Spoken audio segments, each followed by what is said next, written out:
As far back as I can remember, I always wanted to be a gangster. One of the worst performances of my career, and they never doubted it for a second. We all go a little mad sometimes. I believe there's a hero in all of us that keeps us honest, gives us strength, makes us noble. You just gotta keep living, man. Livin. Son of a bitch. Stole my life.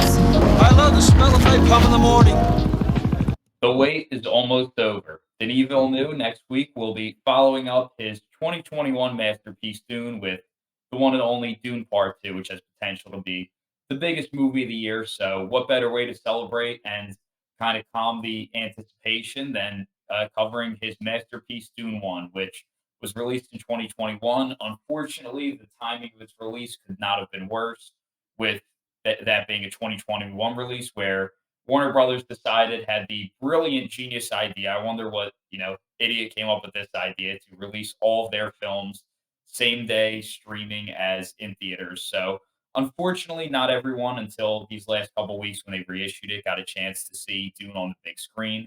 Personally, I can't imagine, ever really watching this film at home. I think the theatrical experience is such an essential part of this film, and it was so clearly made for that. So I'm glad that more people have gotten to see Dune on the big screen over the last couple weeks, and we hope that you got a chance to see it as well. And we're all very big fans of this film, fans of Denis Villeneuve, and seeing a Denis Villeneuve film like on this scale is just he's one of the best blockbuster directors working today. With where I see him really as the modern David Lean. I know he gets compared to Spielberg and Nolan and of those other real big scale Hollywood filmmakers, but I don't really group him in with them because his films are like David Lean's. He makes these large scale Hollywood blockbusters, but with very flawed characters, very deep ideas, and asks his audience a lot of questions rather than having everything with more light and dark, good and bad, clear cut. It's a lot more gray area than that than a lot of the other blockbuster directors. And yeah, I mean, Denis is just one of the best directors working today. To see him get a film on this scale, this budget is a great win for cinema. And hopefully, since there's no longer the same day releases, this one will have the cultural impact that the first one should have had. But Oscar, what are your thoughts on Dune Part 1? Yeah, so people who kind of know me know that I have an obsession with just everything related to this. This has been my favorite film of the decade ever since it came out. I still remember going to see it multiple times actually when the first one came out. Unfortunately, it's going to lose that title of best film of the decade in about a week.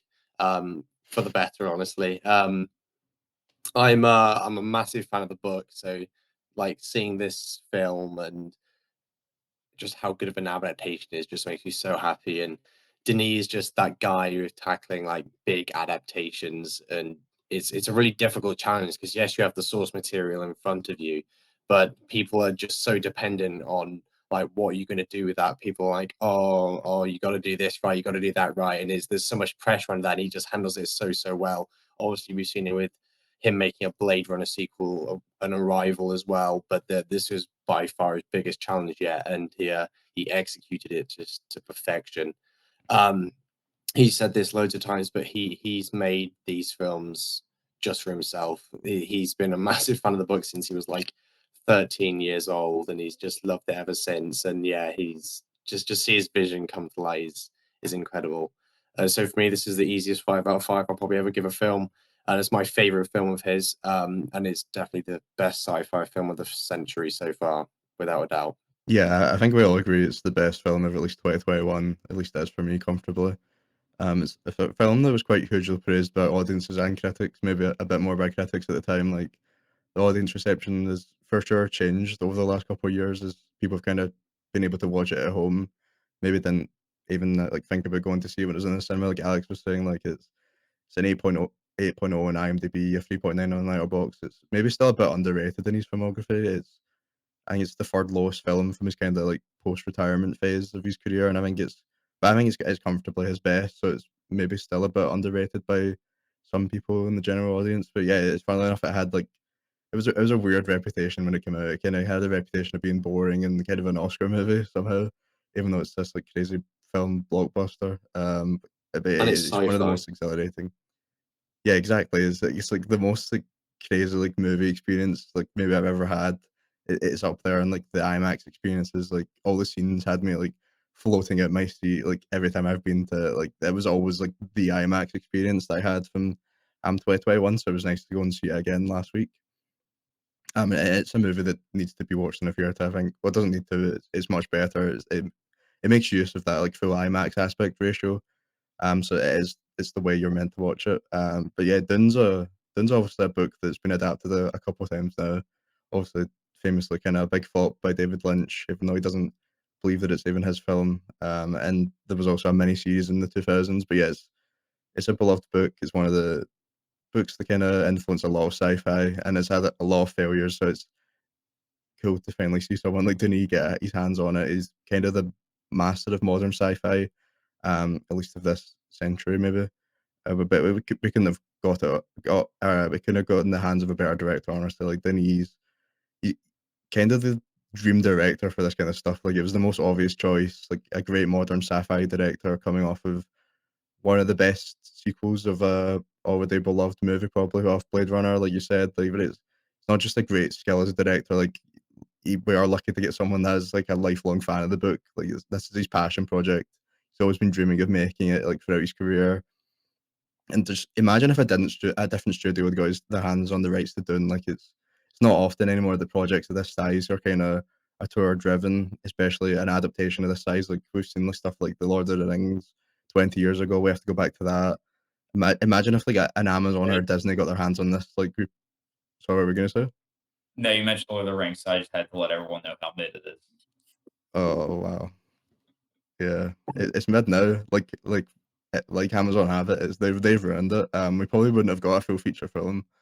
It probably would have been direct to streaming like a TV show like they've done with Lord of the Rings now. So yeah, if probably would have had hundreds of millions dumped into a for hire director and writers with no experience. Per se, we're really lucky that we even got someone on the level of Denis Villeneuve. We're just lucky to have his kind of directors even working on these type of like high genre films at the top of their game. Like we rarely see it nowadays. Like you have to go back to 10, 20 years ago, the Camerons, Peter Jacksons to match this kind of like blockbuster filmmaking, I think. And we're seeing with Dune. And if it continues, it might be the best sci-fi trilogy of all time. Maybe even the best trilogy of all time. Honestly, it's up there. So yeah, it's already top three of the decade. I think definitely one of the best sci-fis of this century.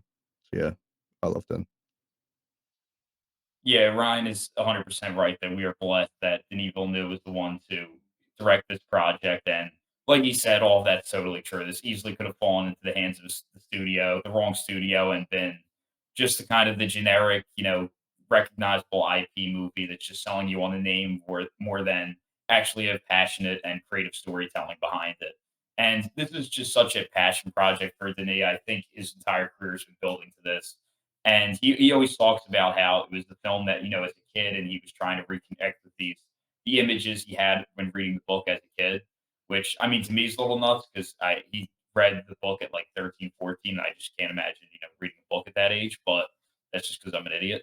But anyway, yeah, no, Denis clearly has so much passion for this film, and a lot of the films on this scale that are being made today are more like the directors are just a hired gun on a job who are just trying to make, get the Marvel paycheck or whatever it is. Where there's so much passion and a story he really wanted to tell, but also very creative in his storytelling. Denis using his entire tool belt here to tell his story. And he has a cast that has real star power, which I think he needed after Blade Runner wasn't the most successful film. I know that Ryan Gosling obviously is an A-list star, but still, this is a film that has so many name draw.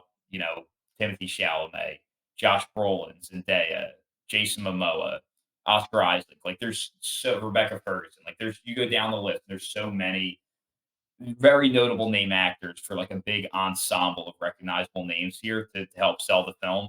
Unfortunately, like we talked about, it was kind of the streaming thing got in the way of seeing what the box office potential was with this first one. But I do have to say that even though people when it first came out were saying it was boring and a little too like much of an Oscar movie, I do kind of understand where they're coming from because it's like I said, it's not simple and clear cut like a Nolan film or a Spielberg film.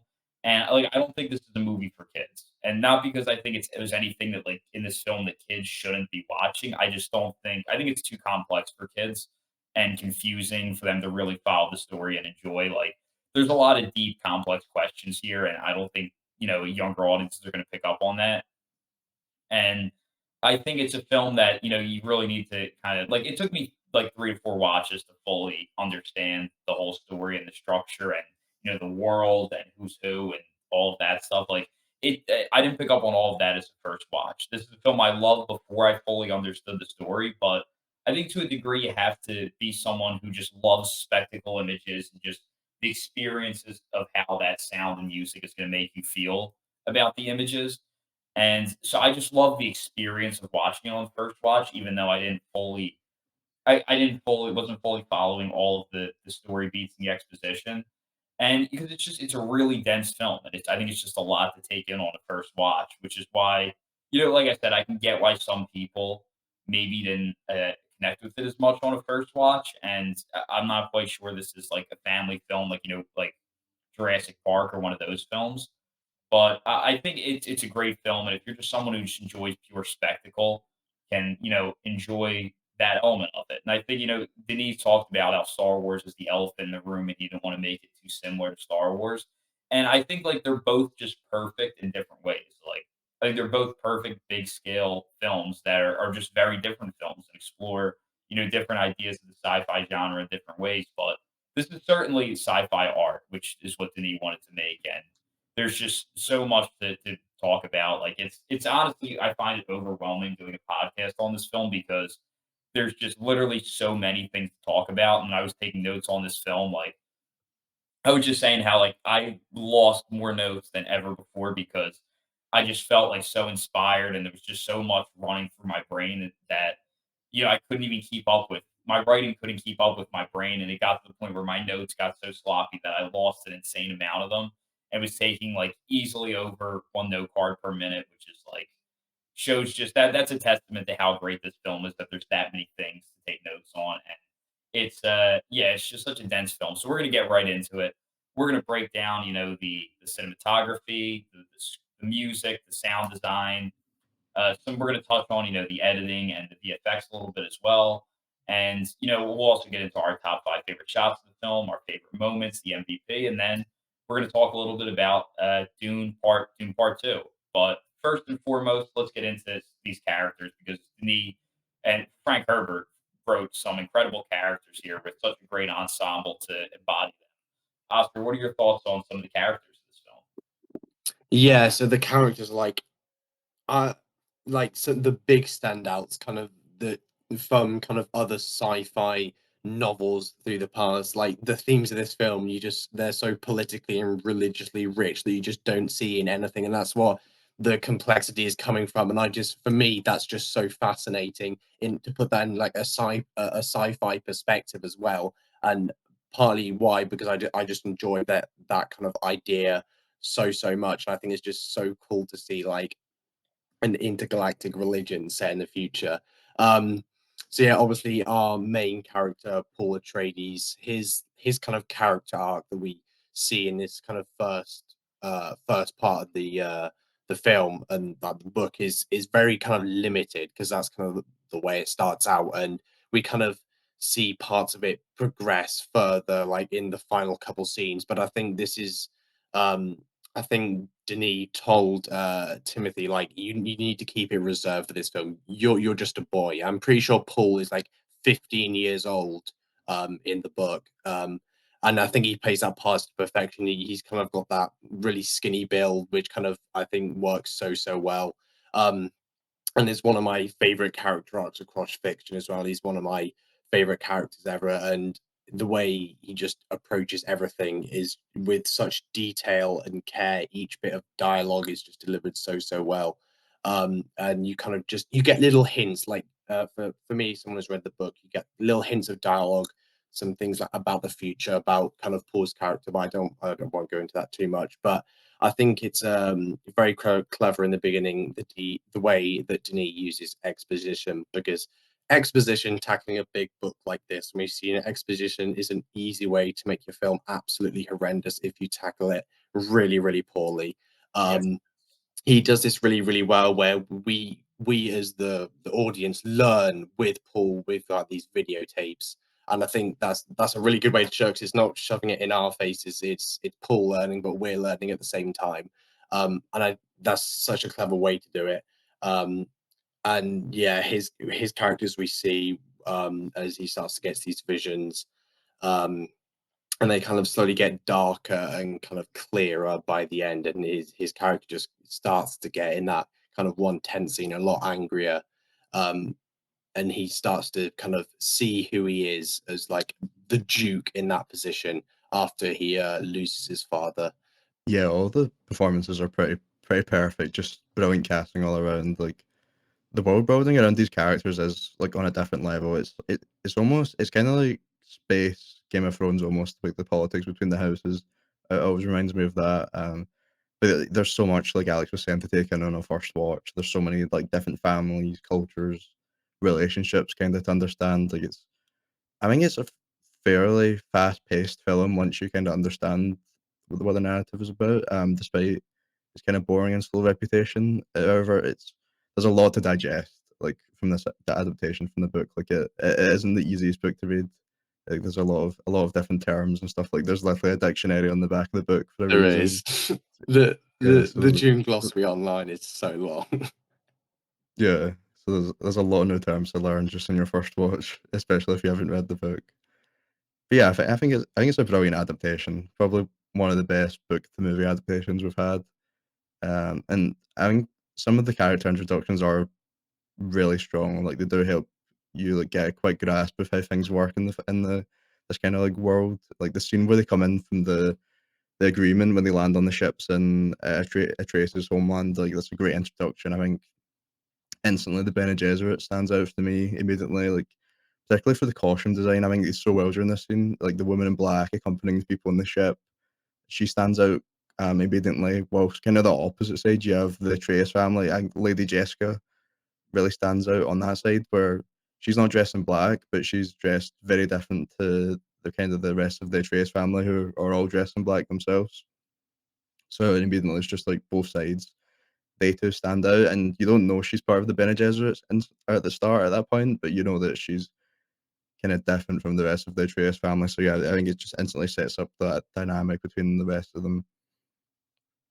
And yeah, the Bene Gesserits are probably one of the things that make Dune's world kind of feel so unique to other sci-fi kind of houses and conflicts and stuff like that. Like they have this epic introduction with the scene where they walk out the ship, and that is just pure art. Like it's one of the steelbook covers now. Like it's just such an amazing like cover, and it's just an insane shot. Like the pitch black It's plane so coming out of good, the man. light. Yeah, the Oh, rain is pure cinema. But yeah, they're such like an interesting party. Kind of like there's like because we they have like the are. good guys, the Traces, and there's like the Harkonnens, the bad guys. But like they're kind of like a house in between, where like they're in between, or they're like deeply woven into like all the families. Like they know all the secrets. They Yeah, kind of well, control stuff from behind the scenes. they steer the politics in from the shadows, as they say. Probably the first big moment where you kind of see how much the influence they have is when the Atreides land on Arrakis, and like they've already implanted that idea that Paul's like the messiah into all the people. But yeah, the like you were saying, like the Paul, like being the Messiah, like the conflicts with the Atreus family is probably the most interesting part of his character. He's Mm. kind of divided between the two sides of his like heritage, where he's like father's side, where he's putting all this pressure on him to be one day taking over the family, whilst his mother's side's kind of putting this pressure on him to be like the most important person like ever born. And it's just kind of like the balance of those two aspects to make Paul like a pretty interesting protagonist, I think. And from the start, it does set up his like arc like pretty quickly, embracing his like destiny and taking responsibility, all the pressure put on him. So yeah, I love Paul's arc in this. I don't know why people act like he doesn't have one, or like it doesn't be completed in the first movie, because I think it does set up so well for him in the second. But yeah, I love the whole back and forth he has with like Lady Jessica, but like nobody with Easy's voice and stuff. Like when they're shipped together after the attack, that's so cool. Oh Like the deep voice, like the guy that tells him not to talk. It's so funny every time. But then yeah, when he actually uses his voice, like it's like a deadite from Evil Dead, like almost. Because he's not like fully mastered at it, so he sounds a bit weird. Whereas like Jessica's like is a little bit more controlled, where you can like still kind of hear her voice in it. So yeah, I love all the scenes. I love all the just conflict between and the families and between the different houses. But I think that, what really makes these characters so memorable and great is a lot of it comes from the actors who are portraying them. And, Timothy Chalamet is one of the only actors, and Denis said this too, who could pull off a role like this at such a young age, where, like for example, the scene where he puts his hand in the box, like just the and he has to literally let the pain build up inside of him just slowly and like just it feels like obviously he's not really feeling that pain in the way just on his face you would never like you truly believe that he's feeling whatever the pain is that's inside that box is just a master class in acting. And I think that there's just so much. Didn't he really? We've always known that he's a great actor's director, but really is on his absolute A game here. And the fact that this many A-list actors would want to work with Denis on a project like this, I think says so much about him as a director. But yeah, Paul Atreides is definitely a very interesting character. Like you guys have talked about the two bloodlines coming together. Is it'll be interesting to see where they go with that in the next film. And, it sounds like from what I'm going to guess based on the first part that his father's birthright, which is the one in this film that's portrayed to be the really important one, is actually not the important birthright, and it'll actually come from the Benny Gesserit side. So yeah, I don't. I'm interested to see where they'll go, but like I said, I just don't know exactly where they're going with the character arcs.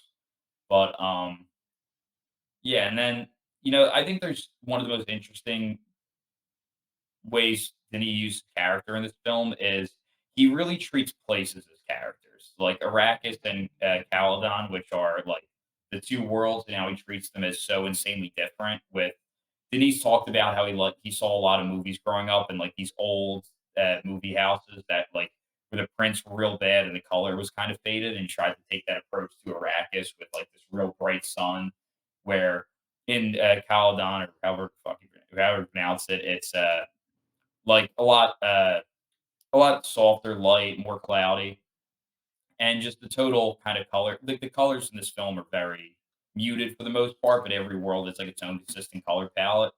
And I just think that like even Caladan, like when it's first introduced, it's high up in the clouds, which is the opposite of the desert, which is like down low in the desert. And the way he just contrasts the two worlds. And I think the Fremen are definitely some very interesting characters, especially Javier Bardem's character, who like when he shows up, they warn that he has a blade and he won't give it up. And then now, before we even see this character, we know a little bit about him because of that he refuses to give up his blade. And then he just from the way he walks in the room, just the speed of his footsteps and all that, just lets us know so much about his character. Like it just feels aggressive, and then they tell him to stop, and he just keeps going up. And then Oscar Isaac treats him with respect, and he responds by spitting. And just, I think the character is, and before that, he does Javier does like it takes a deep breath and just grunts, and then looks over at Jason Momoa's character and like takes a moment, but then he still spits towards him.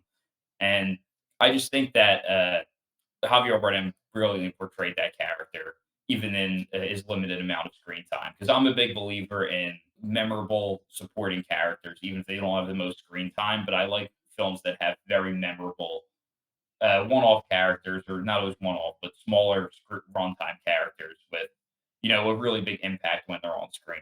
Yeah, I think that's what makes this so strong. Like, if I ask someone what's your favorite character in a film like that, there's no wrong answer. It's just insane, like the limited amount of screen time and how much impact that they have. People say this film is like emotionless.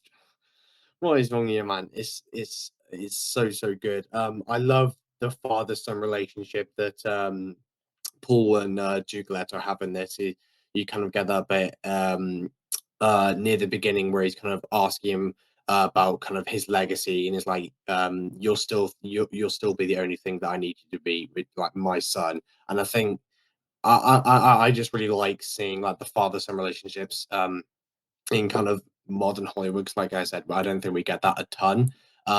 and I think that's just so well built out. Even just the way he uses just the icon of the ring like over and over again, and the way that kind of transforms where when he just receives that ring in the scene in the tent, like he knows that he's dead. Um, I think that's used brilliantly. Um, and for me, just Lady Jessica in general is so good, man. Rebecca Ferguson, out of the entire film, is my favorite casting. Is Rebecca Ferguson. She is absolutely perfect for this role. Denis does really well with handling because her character's got a lot to her. She's has to battling being a mother, a husband, and obviously being part of the Bene Gesserit. She's got a really complex character side, and I think Denis balances that really, really well. We kind of see that in kind of the box scene where she's waiting outside. Um, Obviously, the famous "Fear is the mind killer." Permanently stuck in my head. One of my favorite quotes. And I think the way that he uses like the entirety of that quote throughout. Obviously, we get Paul quoting that by the end of the film, just to show that character arc. And yeah, this for me, this is just one of those films where I could probably quote every line. I've seen it that many times. But yeah, the supporting characters are just across the board are so strong. Obviously, we get like the villainous side with the Baron, played by Stellan Skarsgård, and Dave Bautista, who are just so menacing. We get that scene with the two of them in kind of the first act where Dave Bautista like screams really loudly at him, and just the sound design on that and just the intimidation is insane. But that they're such memorable characters. The Baron is just so freaky, and obviously the Harkonnen design has changed over the years. Obviously, if you've seen Lynch's, they just look like kind of normal humans. They haven't got this really pale white skin. They do in this, but I like that Denise kind of gone for that visual kind of villainous look in this. I think They it have really, red really hair works and well. don't they have red hair and lynches as well? Yeah, they do. Um, Yeah, that but look weird. people weren't happy about that. Like, I know a lot of kind of book purists weren't like happy at first about the Harkonnen design, but I think it works really, really well for me. And I think like the the limited screen time that they have, the intimidation levels are really, really up there. Yeah, I think the like Harkonnens are some of the coolest characters. Wait, so does the Baron have hair in the book, or like Good or question. David I Lynch's? can't remember. I feel like that'd be really weird after seeing Skarsgård's like adaptation of it. But yeah, that look is so cool because like the boldness and kind of paleness does match like just kind of like the environments that they're always in because it's always like really dark and like stereo. Like is it a ship their homeland that they live in, What? or is it like an actual planet? The What? Harkonnens, is it a ship? Not Or... Gady Prime. No, it's a planet. Yeah, yeah. Okay, right. Yeah, it looks like a ship like when you're introduced to it in the film, but like I wasn't sure. Yeah. But yeah, like all the even like the Imperial Army stuff, like that scene is like the perfect display of like how cool the villains are and then we have like the Mm. throat guy kind of blending the lines between sound and like just the score in this film. Like he's so cool, like him kind of commanding the whole armies. It's kind of similar to the score, even though it isn't. But yeah, it's such a cool scene. Just a barren wasteland that's just like so stereo and completely lacking of any light. It's a big contrast to the Iraqi scenes where it's all like it's still I mean it's not hugely colourful, but it's still very bright, like oranges and warm colours, compared to this like kind of planet. So yeah, the all the villains are just creepy and cool. Like Skarsgård, like you said, his voice is he's so perfect for the Baron. He's got like this really like deep voice that just like digs into you. It's quite like the score kind of when you're with the Harkonnens. It's much deeper when you're with them.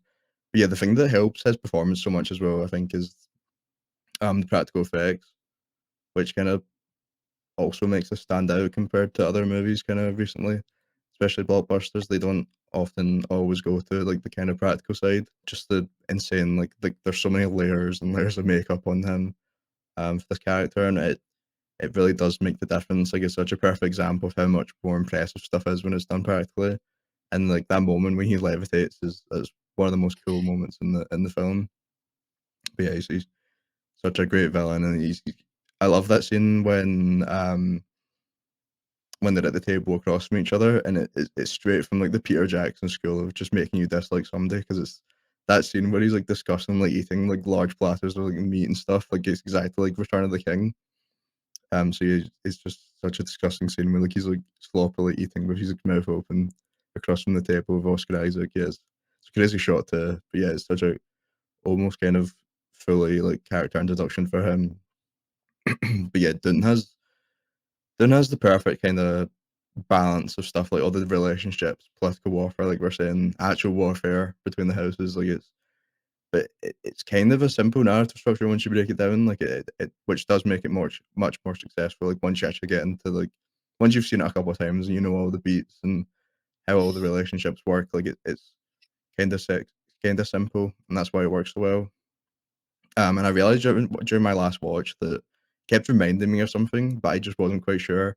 And I don't know if anybody is like, I've never seen anybody mention this, but like what does this remind you of? Like an army's brought to take control of a new planet, kind of harvest all of the stuff that can only be found there. I already know what The you're main saying. the main the main character doesn't really feel part of like his kind. They kind of split between the two cultures. There's machines, code structures taking over the land. It's filled with communities where they're one with the Is it land. is They it know the very mid by nature. any chance?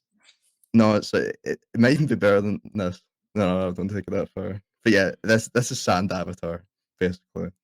I I think don't know there's if it. one major difference, but I see what you're getting at. Oh no There's no no, No, there other way is. around. Avatar is Jungle Dune.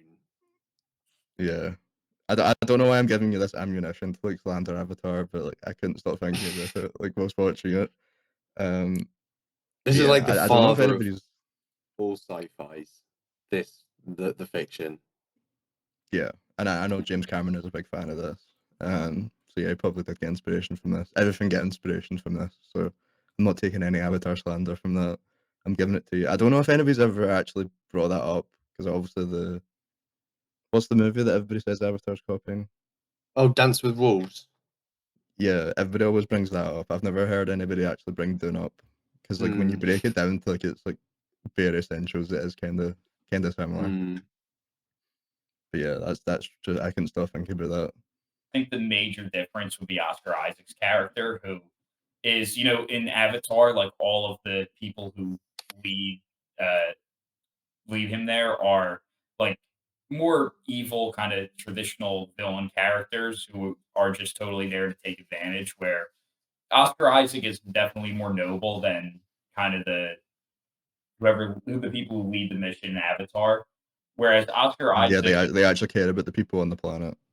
exactly. Like he Whereas, like, gives the Javi, he treats Javier with like a lot more respect, and he makes the honorable decision to save the crawler and his people, even though it's going to be a huge financial hit for him. And he's like, he doesn't even care about the spice at all. Instead, it's like he's much more worried about his people. So we see him make honorable decisions, and like Oscar talked about, he's like, even if you're not fit to lead, like you'll still be my son. Where I feel like films like this a lot of the times would take a more, especially with this kind of dynamic where his father is like this real powerful leader, where normally he'll be more like hard on the son. I feel like in a lot of projects like this, where here it's very different, and he really is like a lot more of like a loving father and like an honorable leader rather than someone who is, even though there's I'm sure things in part two where Paul is going to differ from his father. He still is the father is still an honorable character rather than someone who's kind of meant to be the opposite of what Paul should grow into. And I think, there's obviously Oscar Isaac's character cares very much about the bloodline, which is a big conflict for his character. And, we see him like he has a very serious face a lot of times, even though he is like a reasonable leader, he still has like speaks with authority for sure. But I think Oscar Isaac is such a great actor, and how when he talks to Rebecca Ferguson's character Jessica about protecting Paul if something happens, he has like a much softer tone there, and just kind of like the versatility of this character and giving him more dimensions than just the standard tough leader, strong leader that we'll see in a lot of the more simpler films where the characters are more one dimensional. So I think Oscar Isaac is the big difference that separates this his the kind of leader father type of character from the more cliche approach that a lot of other films would take. And I think another interesting character is Gertie, who's played by Josh Brolin. And, right away we see that he's not, like, close to Paul like Duncan is, played by Jason Momoa, and he's much more, like, there to make him stronger and, like, prepare him for the harsh reality. And, Brolin's described the character as someone that he sees things which are not there, and he's, like, always kind of anticipating danger. And I think Brolin gives such a great performance, in the scene where he's training Paul, and he's telling him about, like, looking the Harkonnen in the eyes now they're not human. And just the way Josh Brolin delivers those lines, like you could see it in his eyes and hear it in his voice that he's picturing like Harkonnens in front of him, and like when he's saying that, he's seeing a Harkonnen right in front of him, and like remembering, what it looks like to see them, and you could. It's not just Josh Brolin reading a line; you feel him literally reliving a memory and actually immersing himself in his imagination there as he delivers that dialogue, which Yeah, I think is that just line so is so good. It's yeah, it's that it's when he goes like they're brutal. I can't do the Yeah, the voice he does, but it's brutal. like so deep. Oh, that's so good. That line It's delivery. such good acting. yeah, he's so fully consumed in the role there. Like I said, that's not him reading a line. That's him like literally living in a moment. Yeah, Josh Brolin definitely delivers a great performance in the film. This is a character who I could see being in conflict with Paul in the next film. As Paul kind of unites with the Fremen, I could very much see Gertie being someone who Paul is now, especially now that Oscar Isaac's character's died. That this is someone I could totally see Paul being in some type of opposition with, and definitely is probably not as warm to the Fremen as Oscar Isaac's character was. And of course, I think one of like the characters who's just written for on the page to be a very likable character is Duncan, played by Jason Momoa, who's like the greatest Say his swordsman full in name, Duncan. I don't know his full name. I just said Duncan, Duncan. Idaho. That's it, Duncan Idaho. He's such a great character because he's obviously down like and it's definitely a more archetype character of like the honorable warrior who he's not the main character but he has like this fierce loyalty and it's like the side character that a lot of the audience becomes like a fan favorite for the audience for sure. And his respect for the Fremen because of what they are as warriors just makes him such a more likable character.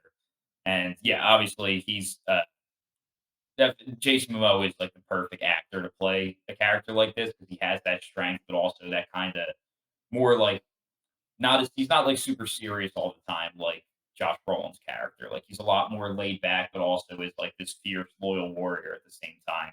So I think that was the perfect casting. And then uh, Oscar nailed it with Rebecca Ferguson as Jessica, who is such a great actress and does a great job with this character. I think that towards the end, like she clearly is not very approving of.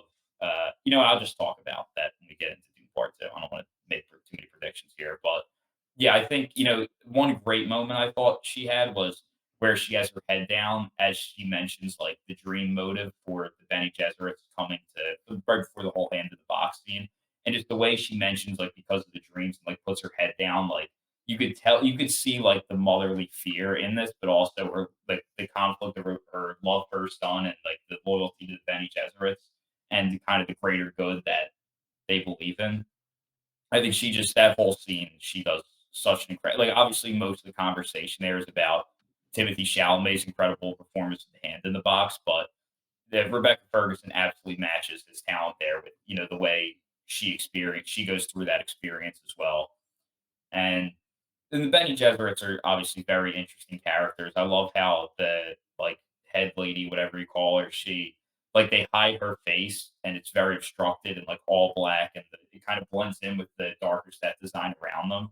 And just to create this curiosity and like make the characters so much more distinct, I thought that was a great decision. But I don't know if that's written in the book or not, but whoever's decision it was to kind of hide the face that way, I thought it was a great decision. I think you could be right on with that Josh Brolin prediction. I could see him never kind of adjusting to that because he kind of makes fun of Duncan Idaho when he's like talking about how he kind of went Mm, native. yeah. So yeah, I think that would make sense. But I yeah, I just don't know. in this, I think like the Fremen are introduced so well in this because they're like introduced as this like massive collective. Honestly, it's like obviously we get introduced to Stilgar really, really well, but I think like the way that Denis approaches like the whole idea of their religion and obviously with Shai Hulud, um, the whole thing around the worms, I think, is handled so well. Like this idea that kind of there's this, they're all kind of all the worms are under this one god, basically. Um, and like obviously the thing with the tooth as well, and like the symbolism of all their religion, I think he builds up on that. And yeah, I think feminine is just so cool to me, seeing this kind of brought to a big screen. But yeah, that's just what I wanted to add. In that case, I think we're ready to move on to the cinematography, which was shot by Greg Fraser, one of the absolute best DPs working in the business. I think it's only a matter of time before he starts. I mean, his career's still a little young for this conversation, but I think it's only a matter of time before we start grouping him in with people like Roger Deakins, because in the films he's just done such a groundbreaking job, and he's really one of the best at using long telephoto lenses. He's just and having like out of focus, visible out of focus subjects in his frames, and he kind of brought long lenses to Star Wars, which traditionally use very wide shots almost always, and then he kind of really improved on his use of uh, out of focus images and long lenses in this film. And then I think he perfected it in the Batman last year, where he was absolutely robbed. But hopefully he's then going to, even I don't know how he really went up to Batman because it's such a beautiful film, but maybe hopefully he then takes it even a step further in Dune Part Two. But yeah, Greg Fraser is just one of the best. He won best cinematography for this film, even though they robbed him for the Batman. They gave him his Oscar here, which was very well deserved. So, Oscar, what are your thoughts on the cinematography? Yeah, this is absolutely visually for me one of the uh visually speaking one of the greatest looking films ever for me. It just people say like, oh, the desert just looks like a desert. It's so bleak. That's literally the whole point. I love that that's the approach that Denis and Greg Fraser took with this, like the lighting to make it look so kind of pale and bleak. But I think it's contrasted so well with like the alternating between the reality and the visions. Like we get those color differences. We get kind of that warm yellow in the visions with Charney. That I like I said, uh, they contrast so well, and we get a lot of quick cuts back and forth between them. And I think it stands out so much. And it's not just the fact that he's kind of like done this with the desert. The array of kind of colors, obviously, we see at the beginning when we were talking about the Bene Gesserit coming in, that shot of them, that wide shot of them coming off the ship with the rain pouring down, and the lighting and everything is, oh my goodness, it's unbelievable. And then I kind of the scene kind of after that, after the boxing has happened, we get kind of Jessica and Paul talking about being the one. And we get kind of that shot with like Lady Jessica in the foreground, and it's really foggy, and Paul is like barely visible in the background. I think that's done so well, considering what they're talking about at that moment and the uncertainty of kind of what it builds up. And then one of the best lit scenes for me is the arrival, their first kind of entrance out onto Arrakis as they're coming off the ships, and the thing opens Yeah, and it slowly comes down, and that shot of the light coming down on Lady Jessica's face, and the costume that is perfection. It's got like the veil over it, and it looks so the shot good. from behind as well when there's Yeah, like, the shot of all of them from uh, behind. Oh my god, man! Every time I talk about the show like that, it just gets me really, it gets me really excited because it is so good to watch. Um, but you can just talk about any scene in this and pick something out. The harvester scene, for example, is like again those wide shots. We see that the the shot I'll talk about with the sound later. But with Paul and Gurney, they're kind of running back to the ship, and we get the wide shot of the boat with the worm just erupting in the background, and the floor just like this massive shockwave gets sent under them. Um, but one of my favorite shots in the film is the bit just after that, is when they're escaping, and it's that shot of just below is hanging off like the edge of the ship, and it's looking up with like Paul and Gurney just hanging off the edge of the ship as they're looking down to the worm, and it is the entirety of that sequence. Like I said, you can just pick anything out from this film, and any sequence, any scene ever, and it's just unbelievable and absolutely deserving of all the technical Oscars. Yeah, it's unreal, man. And I have the utmost faith that somehow Dune 2 is going to look even better. Yeah, it's just ridiculous. Like Dune 2 is gonna be like so good. If he tops this, it's gonna be ridiculous. Like this was definitely my favorite work from Greg Fraser at least at the time that it was made. I think the Batman probably surpassed that. Is his best work right now. Hopefully Dune 2 somehow surpasses Batman. I can't even imagine that. But yeah, the main thing that always stands out to me when I'm watching Dune is just the kind of scale of everything like on screen and how the cinematography kind of constantly is used to make the film feel so grand and like a true modern epic. Like the environments, the structures, the ships, the sandworms, everything just feels larger than life. And without this level of like filmmaking, like the world of Iraq is just it wouldn't be as immersive and it wouldn't feel kind of like almost like another or it wouldn't feel otherworldly like it does. And it's just this grand scale and like perspective that just allows all these intimate moments to work so well. Like you were saying, there's that um scene with the sandworm, and we get some like tight close-ups. Usually with Paul, it feels like so personal, like that the hallucination scenes when he first inhales spice the first time, and it makes it feel like so unique in the film because it doesn't usually go close up like that. Like we feel so close to Paul, we can kind of feel all the emotion that Timothy's expressing, and it's usually mixed in with those IMAX shots, like you were saying, for the dream sequences, which feel even more epic when kind of contrasted with these kind of like very intimate moments. Yeah, and the just the scale that like that scene you were talking about, that's one of the best like moments in the film for showing the scale, especially the sandworms. When that moment when Josh Brolin has to run out and save them, and they just you see the sandworm like exploding out of the sand, and like as it slowly gets closer, and then it finally gets to them, and the whole screen, the whole backdrop of them is just filled with the sandworm, and it's a ridiculous shot. It just Mm. shows like the whole screen behind them, and then like yeah, like you said, the sand kind of pulling them along the Z-axis. It's ridiculous. Like the sand almost it, like acts like water when like the worms are there. So like it's kind of scary stuff. Like the Yeah, because when sandworms. So yeah, it's you one of the this is a bit more detail, but the worms in the book, them moving, that's how they move around it under because their skin vibrates the sand, and obviously when you vibrate sand, it basically becomes liquid. So that's how they're able like to move underground and things like that. But yeah, I think like quickly touching on like the scale, like this is what so many Hollywood blockbusters missing is they like, for example, like Godzilla vs Kong the trailer, zero sense of scale. We saw it brilliantly with Godzilla -1. There is just no sense of scale nowadays, and this film is exactly what I need. Just Alex, all the shots that you've just put in the chat is just like making me think of how many I've forgotten. But the one that I'm just about to put in, I don't know why it's this one, but I think it's one of the best lit shots, the best lit shot, best lit shots in the entire film.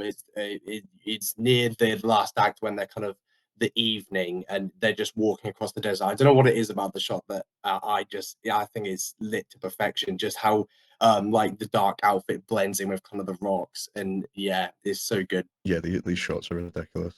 But yeah, yeah, the other one that it's just everything feels so tangible. That's like how to describe it. Like the stakes feel so high like every moment, and there's really just nothing disappointing. It's really blockbuster filmmaking at its like finest. Like it knows exactly when to kind of pull back and just let you see all the characters looking like little ants compared to like these huge spectacles. And like you said, that scene when it culminates in like the sandworm meeting the space avatar, which we've already seen is like this huge piece of machinery. Like it was holding Mm. 21 men or whatever it was, like, and it looks like this like small, it's like really small thing just getting eaten by the worm, like compared to it. So yeah, just the scale of everything is perfect. Another one that always stands out to me is when the Harkonnens invade, and we finally get this like big action scene, which is an hour into the film, by the way. Like people say nothing happens in this movie. People say it takes too long to get going. Chatting Yeah, rubbish. yes. This is like And real quick, the this is like hand the in the end of box film scene is level like stuff. 20 minutes in. Like to say this film starts slow, like the Yeah, hand in the box scene is like Exactly. 20 minutes in, maybe not even.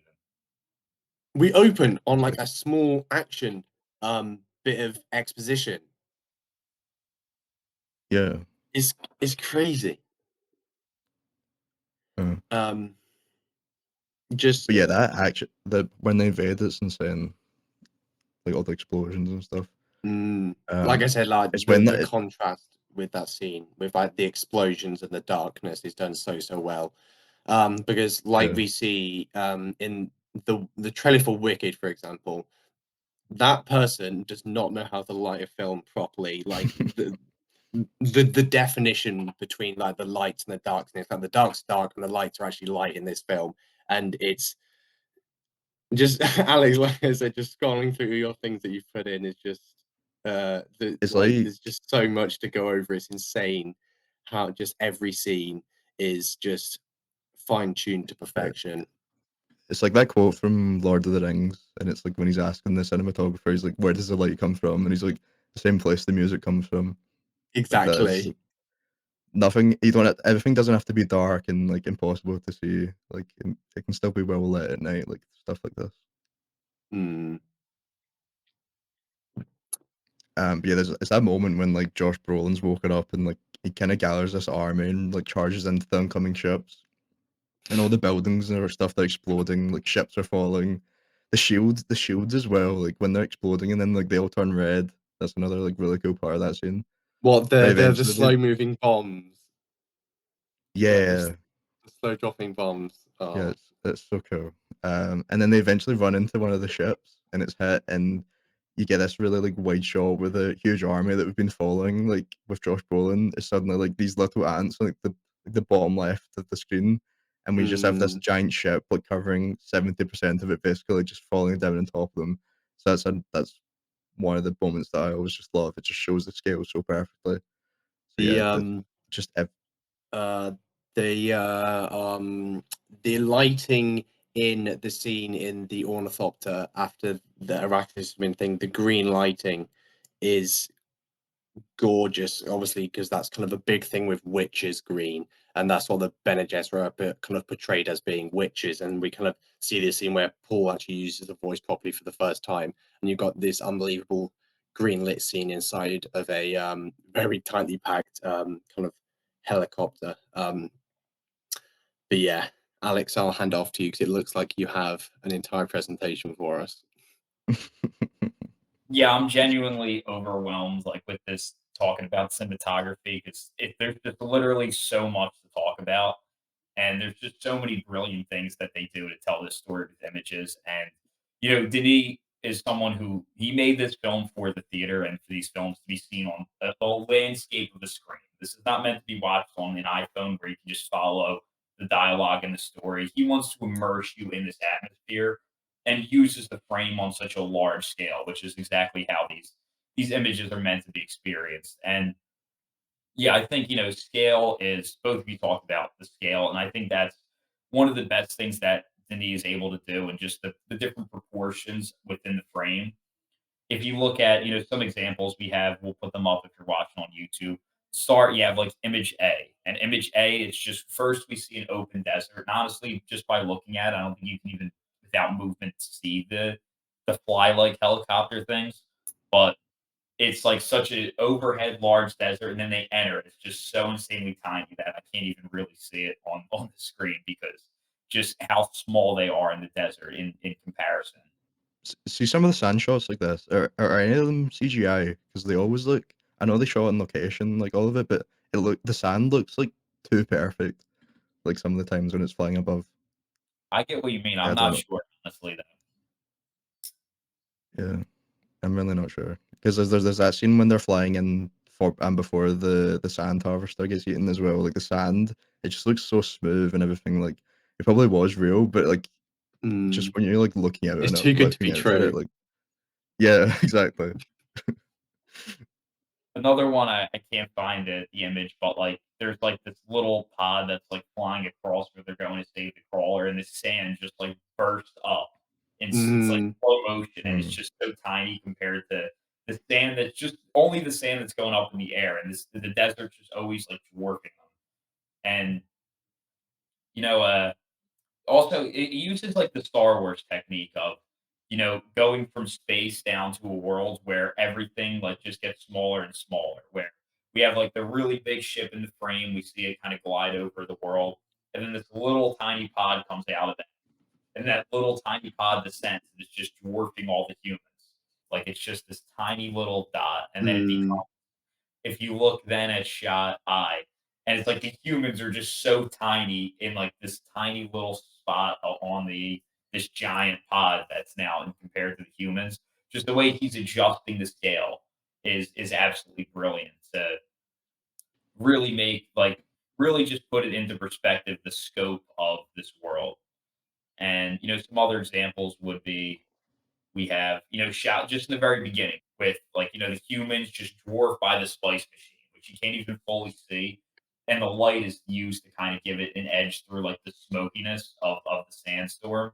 And just like the spice production, the machine and industrialization, how much it just has dwarfed like the Fremen people just from the very beginning. And this is a film that just from like the very first images, like I think that opening sequence is some of the one of my favorite of the film, honestly. And just right away, what a specific and detailed vision that you're getting. Like we talked about this in our last couple episodes with films like The Iron Claw and The Zone of Interest, where just these films just set the tone right away. And just something about these images, even if you're not someone who studied cinematography or any of that, you just know that it feels different right away. Like it just feels so specific. And Denis really loves to use, and Greg Fraser loves to use these long telephoto lenses. They use them so brilliantly in that opening sequence, like kind of in a way to make it feel different from like Star Wars and traditional sci-fi, which has these expansive worlds and wants to kind of show you that with these big wide shots. Denis really uses a lot of really tight, strong, long lenses and telephoto lenses, which I don't think is really super common in the genre. And it's the opening is very long lens heavy.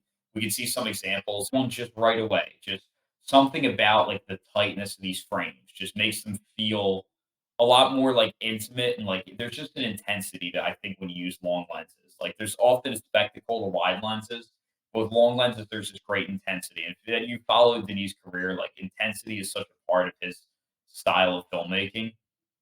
And some more scale examples of the great scale that he uses with Bene Gesserit ship and like isolating just one lone light source as it comes down in the Bene Gesserit there, and it's just surrounded by darkness, just setting the tone for that whole hand in the box scene, which we'll probably talk a little bit about more in depth later.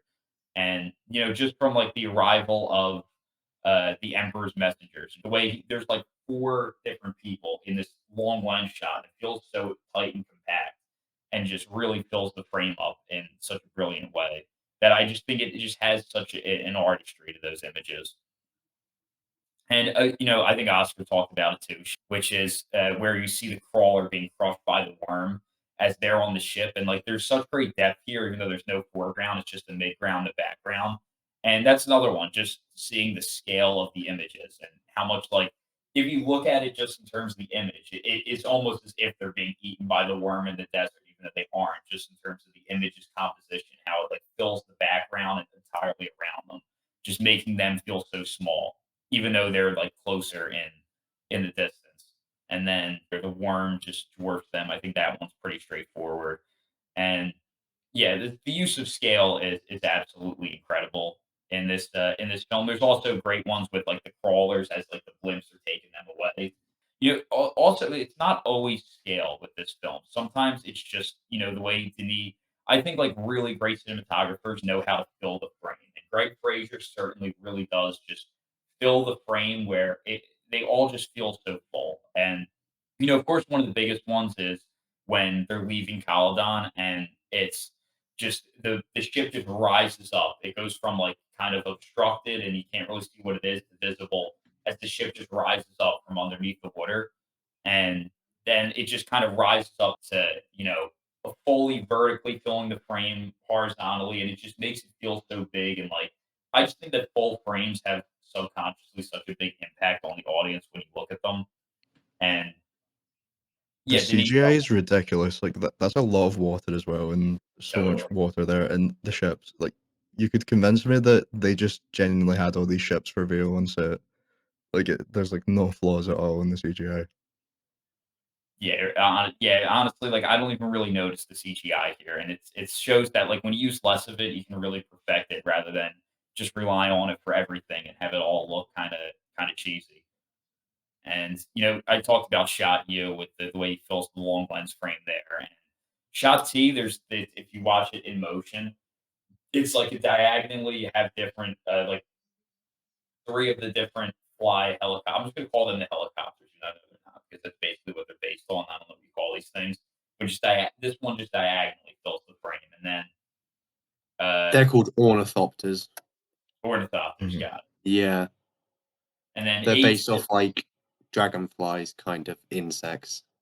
yeah, I always thought they had like an insect like quality.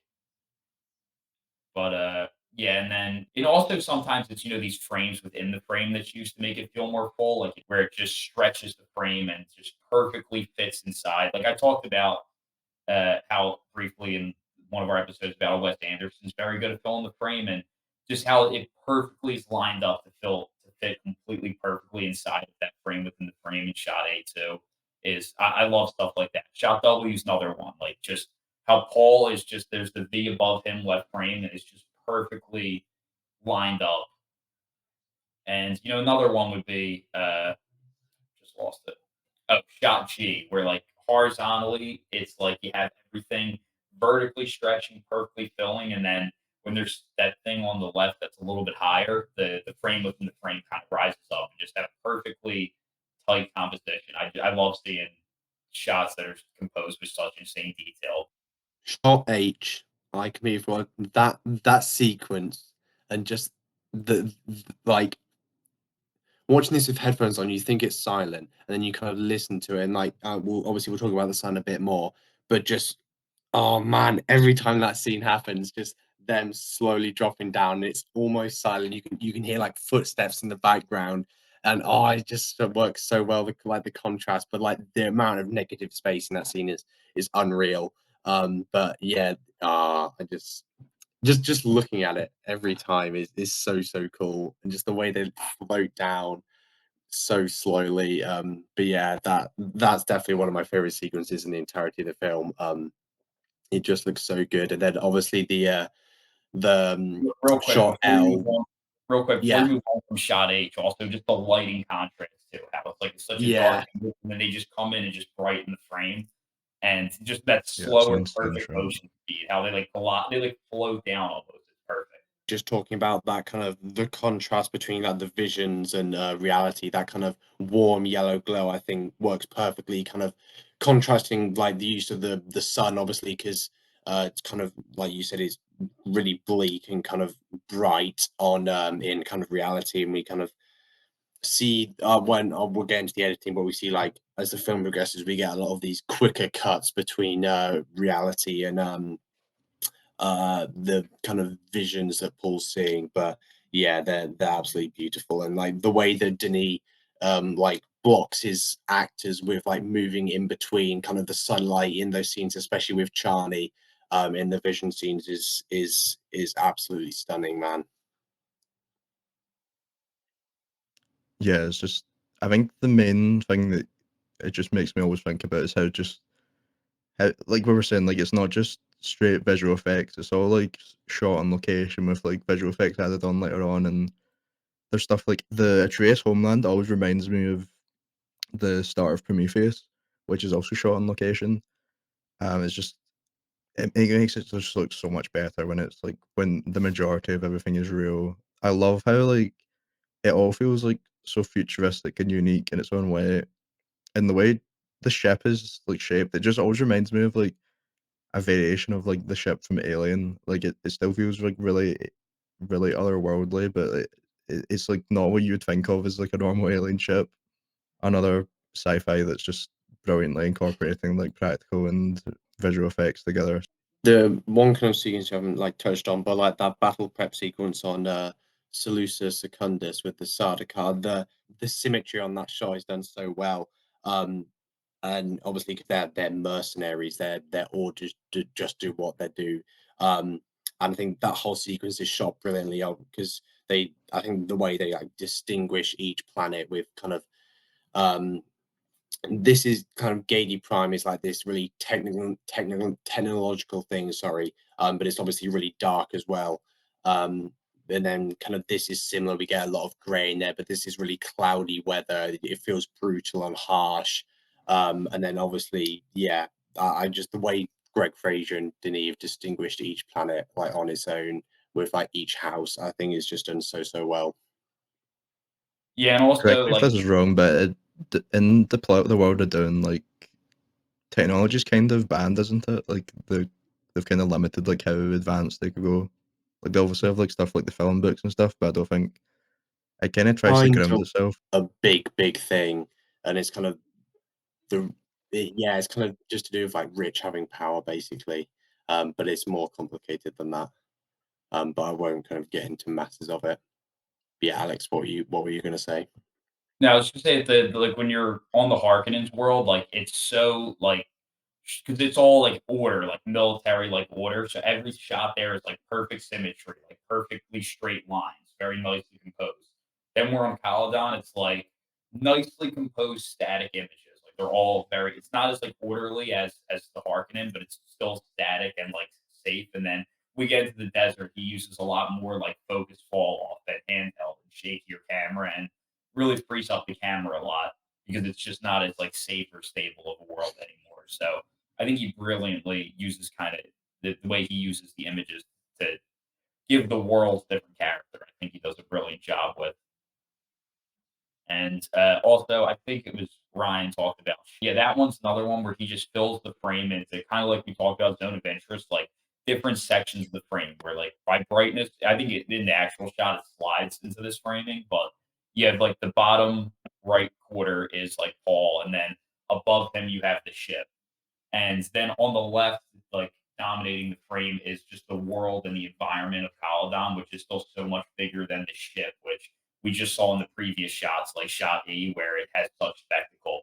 And it kind of just brings it back down. And then there's just Paul, which is like below in the bottom right corner of the frame, like just so much. The world is just so much bigger than him here, which I think they do a great job of. But in terms of the more intimate cinematography, there's like a visual motif of just Paul's hand, and we see it first in shot D when we're on Caladon, and he just dips it into the water. And I think that's important because this is when he's leaving this world, and obviously he's going to the desert where you don't just have ocean, this gigantic ocean, and access to water right by him.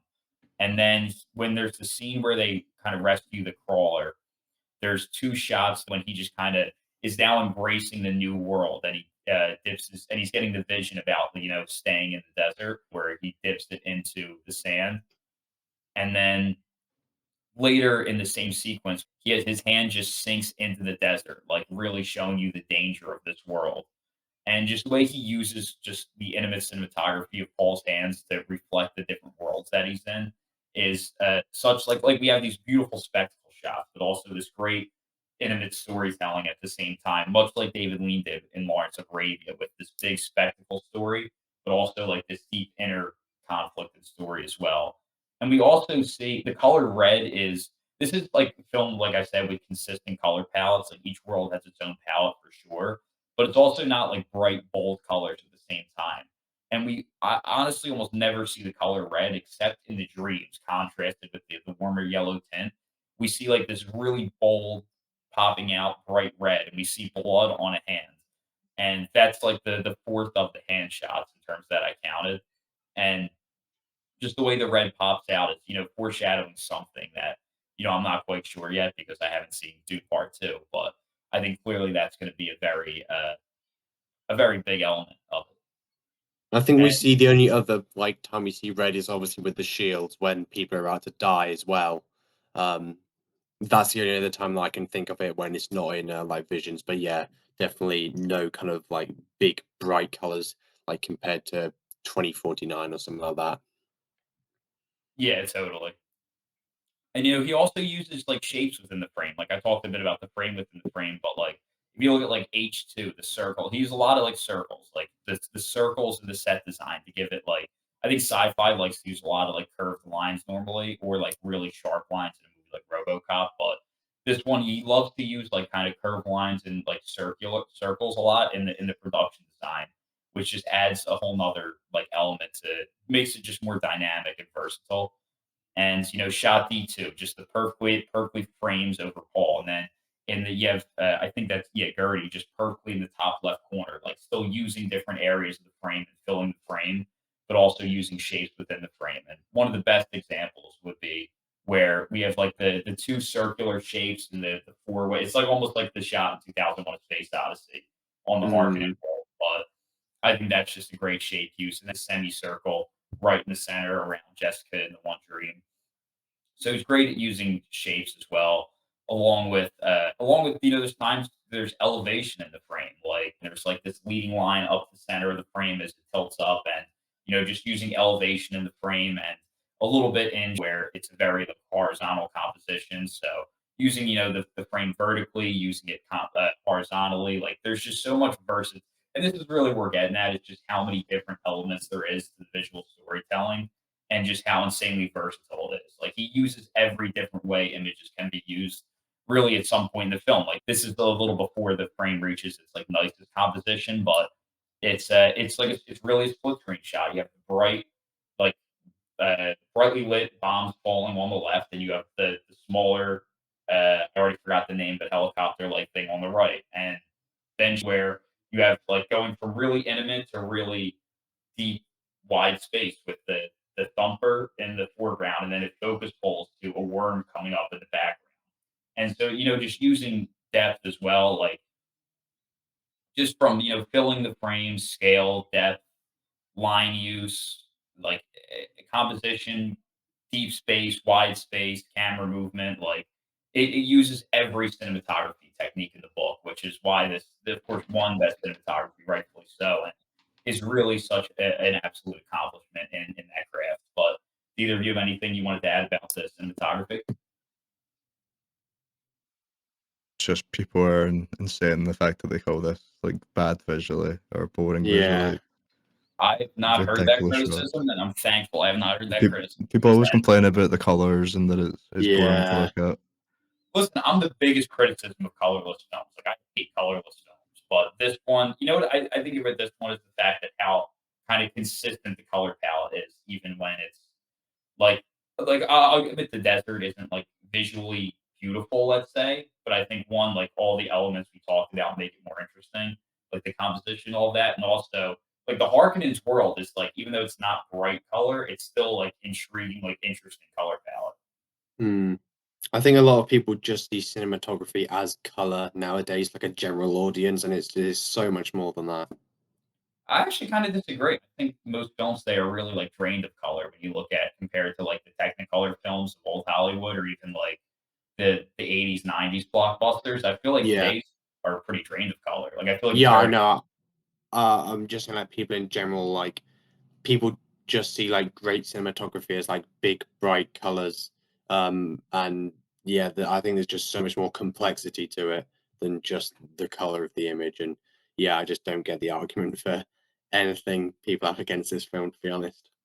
yeah, I think there's so many cinematography tools that like different elements of it, and aside from bright color, like Denis uses every single one of them. And honestly, I think he really saves the bright color for the dreams to give them more impact. Also, slow motion, like I think there's only maybe like you can probably count on your hand how many slow motion shots there are that are not in the dream sequences, and he really kind of saves that technique for the dreams to heighten them that way. So I think color's another one that he's kind of reserving for the bold impact of that, right?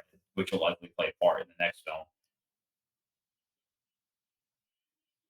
But I think we are going to move on to the genius minds of one of the best filmmakers of our time, and that is Denis Villeneuve and his filmmaking, because he is just, one of the best filmmakers working today. And we're so blessed to see a filmmaker like him who's able to get a film like this made and make a film on this scale and operate with such creative freedom, which, not every director gets. And he certainly doesn't he takes advantage of it in a good way by delivering a product like this with so much heart and passion and craftsmanship. And of course, we all know that he was absolutely robbed at the Academy Awards for Best Director, which doesn't really make a lot of sense. But I trust that justice will be served this year and he will get his nomination. So, Oscar, what are your thoughts on just Denis' direction overall in this film? There's just so much to go through in this category, but yeah, one of my favorite working directors today. Just it's so good to see him kind of taking on this sci-fi genre that a lot of people have seen dying and just turned into cheap blockbusters and turning it into what it should be. But yeah, it's just his approach to world building in general and just the commitment to like the practical effects and like he wanted to shoot in the desert. Obviously they shot in Abu Dhabi, I believe. Um and I think that they never used the same location twice. Obviously that's kind of an easy thing to do with a desert because obviously it all looks the same.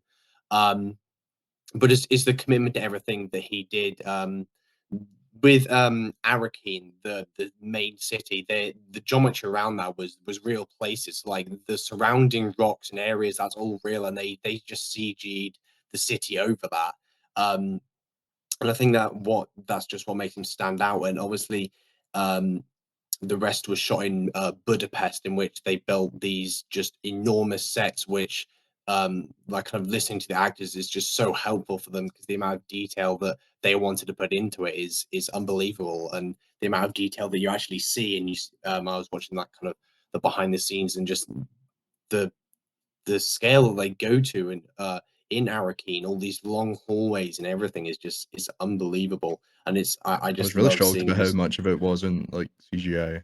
Yeah, They actually it's built it. It's unreal. insane. Like even the things with the ornithopters, the shots of the any shot you see with an ornithopter, I'm pretty sure it's just a helicopter in its place, and everything around it is all real geometry, all real locations and everything, and they've kind of put kind of an ornithopter in its place. Um, yeah, he's one of my favorite directors, and just to see him bring this kind of vision to light is is just the most amazing thing. Production design is like just one of the things that stands out so much to me when watching this. Like the sci-fi influences are so apparent. Like I was saying, like there's stuff from Ridley Scott like all over this, like the ships, the alien technology, like it just fits so well into the world. Um, Even stuff like the vases to fly out. I think when they're holding the ships, I don't know if that's how they use the space or if they just use it to like scout places. But they also remind me from like the cases to hold like the Black Goo and Prometheus. Um, just stuff like that, like the whole planet, just everything being shot on location was it just makes it so much better. Like it is crazy how much was practical. Like I was saying, like it you can really feel like everything. It feels tangible and real. Like they've built these huge sets, like you were saying, like these huge like thick sandstone walls. Like it all feels futuristic, but it's like it also feels kind of old and like Egyptian. It's like a really cool blend of just like different periods of time and like just feeling like a different world. Like it doesn't feel like a blockbuster that's made recently. It feels like something that was maybe like 20 years ago. Like they don't often put this like much effort into them anymore. Especially practically. The I really expected like all those corridor scenes and stuff to maybe be like I expected like some of it to be practically because it's Denis and like maybe there'd be like CGI like over the roofs or like around them at parts, but it really is like the real thing. Like everything you're seeing in that in their house is like very much just there. Like there's nothing in post. It's insane filmmaking. But yeah, just shooting on like actual deserts, like you were saying, it's insane. It really is like Lawrence of Arabia. Like there's some of the most beautiful shots in the film are like when like a character is like Paul's like climbing one of the sand dunes and oh there's that shot. I don't think you put it in the list that you had, but when him and Jessica are climbing one of the sand dunes and there's a moon like at the top of the sand and it's just straight up a painting. And it doesn't hold on it for very long. I wish it did hold for a couple more seconds because it's one of my favorite shots from the film. But yeah, just insane. Everything in that desert just looks so good. Looks too good to be true. Like I was saying, like you just think they're like some of this has to be like CGI, but it really isn't. Um, Another thing of his direction that just really stood out to me was kind of his fight choreography. It's not like overly flashy or complicated. It kind of allows us to see small maneuvers and kind of just lets like the choreography like shine. It's not like it's at such a high level for someone that doesn't really have action in any of the other films apart from like maybe Blade Runner has some fight scenes or that, but I can't think of Mm, much. Maybe Sicario a bit. There's not a lot of action in these films. mm, But there's times where it's allowed to be like chaotic, like when they're on stairs when the Harkonnens attack. that really adds to like the scene, how chaotic it is. You just see all these shields like going red and blue, and you can't really see what's happening. But then there's other times where like it really shines in the hallway scenes with Jason Momoa, he's brilliant with action to begin with. Like he's done stuff like Aquaman, where James Wan is just he's another brilliant fight choreographer. But so he's used to doing stuff like this. Like he actually trained with Chad Stahelski, I found out, for that documentary, which went on to make a little known film as John Wick. So he's one of the best in the business just alone. So yeah, he's got tons of experience. In those hallway scenes, particularly the one where like he sacrifices himself, like it really shines out. Um, yeah, the way the shields work, like we were talking about earlier, like it makes the fight scenes like so unique, like compared to everything in other films. Like the shields pretty much fully protect you unless you're penetrated solely with a blade, like we were saying. Like so the fight scenes are pretty tactical. Like every move has to be planned out. It's pretty samurai like, opposed to like just a straight up brawl that you would see in most other films. So it really makes them feel unique, and it's the colors of the shield make it so easy to follow. Like blue, you're safe. Red, it's penetrated the shield. So yeah, it's just like we're saying, there's not much color in the film that stands out like the red and blue. So it really does stand out when like the shields of the buildings or the shield and somebody else is penetrated. So yeah, it's such a simple system, but like it's a simple system to like understand, but it works so well. So yeah, just all the equipment really fits so well into the world. Like you were saying, like with the film books earlier, Oscar, when you were saying like it's kind of used to kind of throw exposition at you, but it doesn't feel like it because it's like something that the character's actually listening to. So yeah, I think like all the equipment in the movie just works so well. Yeah, just everything that Denis put into this film, like he's thought everything through. Like this is his dream. There's like no stone left unturned. He's put like perfection into pretty much everything.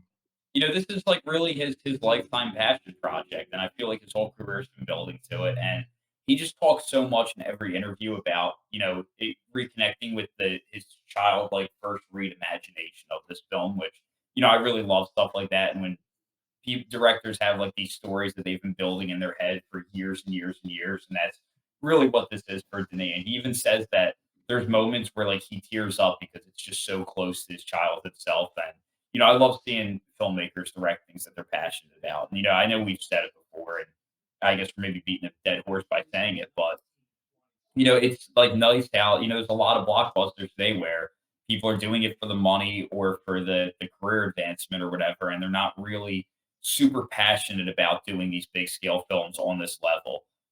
And just seeing someone like Denis get to make a film like this is great, and I really hope Dune 2 wins the box office this year because these are the type of blockbusters and big scale films that I think I want to see more of. And I think you appreciate this film more when you've seen Denis' work. This was actually the first ever Denis film I saw. I'd never seen any of his other films before it, and since then I've now watched every single one of his films. But yeah, I think there's I've seen them all in theaters to be honest now, but yeah, you just appreciate it so much more when you see the development and how he's kind of built his career up to this point. And, I also like seeing how he really has been working with a lot of the same people, like Patrice Vermette, his production designer, for example, and his editor, Joe Walker, I believe the name is. And, how they have just been working together. He's been working with these guys for such a long time. And just the building of those collaborations, I love to see stuff like that.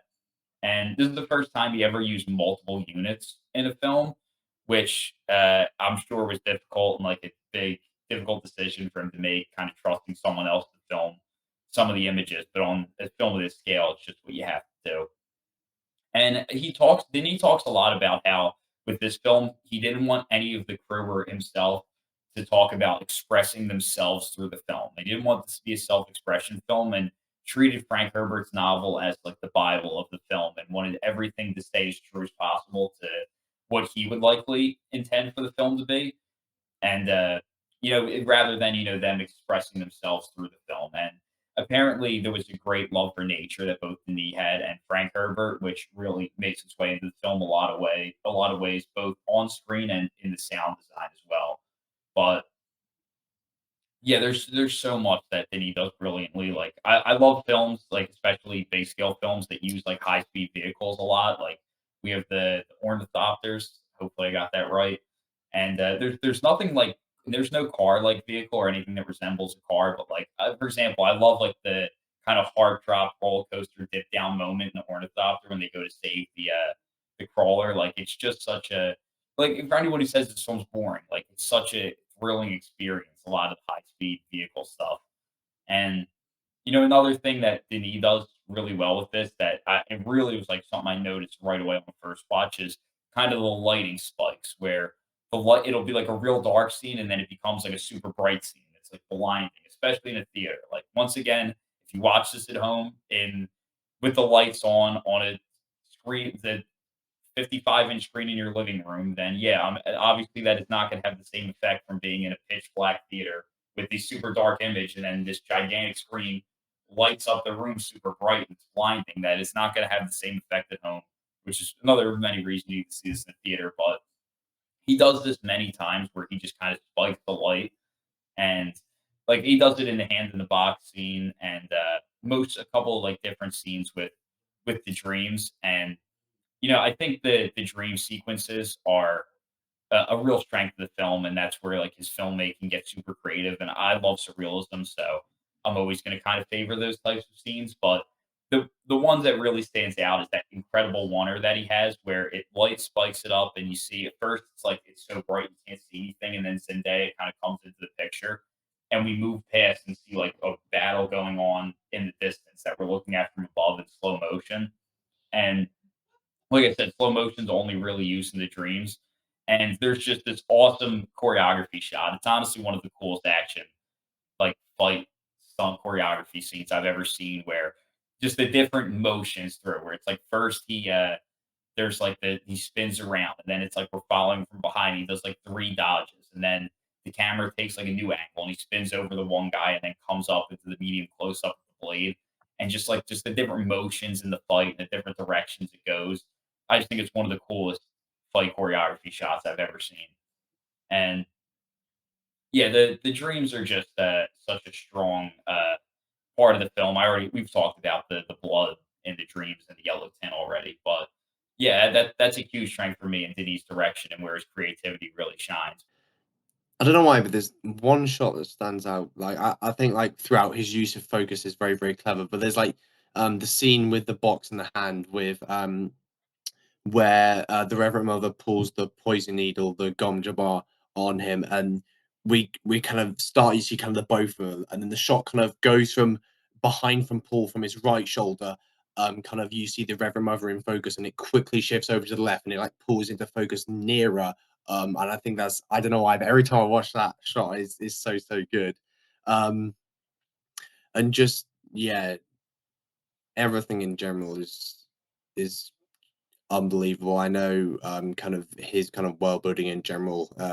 Obviously, he just wanted everything to feel as like it was designed by nature rather than him making the sets, which is why I wanted to film in the desert because obviously it's really environment, and he wanted that harsh color perspective on it. And some of the kind of places in Arakeen, there's uh, the kind of rooms and areas are designed for like World War II bunkers, which is some of the inspiration and kind of the framing in those bedroom scenes and the way the sets you get kind of Paul's bed has got really a low ceiling to it and is the like it's framed like it's like crushing him, which I think is done so well from like a character perspective, because obviously we know that's kind of a bit of foreshadowing for what's going to happen next, and then he kind of uses he kind of works with like the set team who kind of designed everyone's bedrooms in that city differently, to kind of fit with their character, and it's hard challenge it's hard kind of mixing and trying to find something futuristic but also ancient at the same time, because that's really what kind of Arrakis is all about, and I think that he does that to perfection, honestly. um but yeah, he's one of my favorite directors ever, so you can't go wrong with that. Like Iraqis, just in general, like you were saying, just feels like such a hostile environment because they shot it like in an actual desert. There's like just like the general just like vibe of like just the desert and the heat, like that you just can't recreate with CGI. So again, yeah, it's really refreshing just to see somebody that kind of knows how to balance practical and visual effects so well. And yeah, there was like you were saying about how his room is designed. There was Oscar Isaac's room's kind of like a bunker as well, contrasting the kind of like just how hostile this environment is. That like they almost just have to like just hide from like the outer environment and just all the weather that comes with that. So yeah, it's another really good just thing about the production design. But yeah, just everything's perfect. It's an insanely thought out movie. Yeah, I think, Patrice Bermet does an incredible job with the production design as always. I do think that is the only award that it won that I would not have given it, and that's not any fault of this film. It's just because Nightmare Alley came out the same year, and I just think that production design was such Wait, what a film? Nightmare Alley.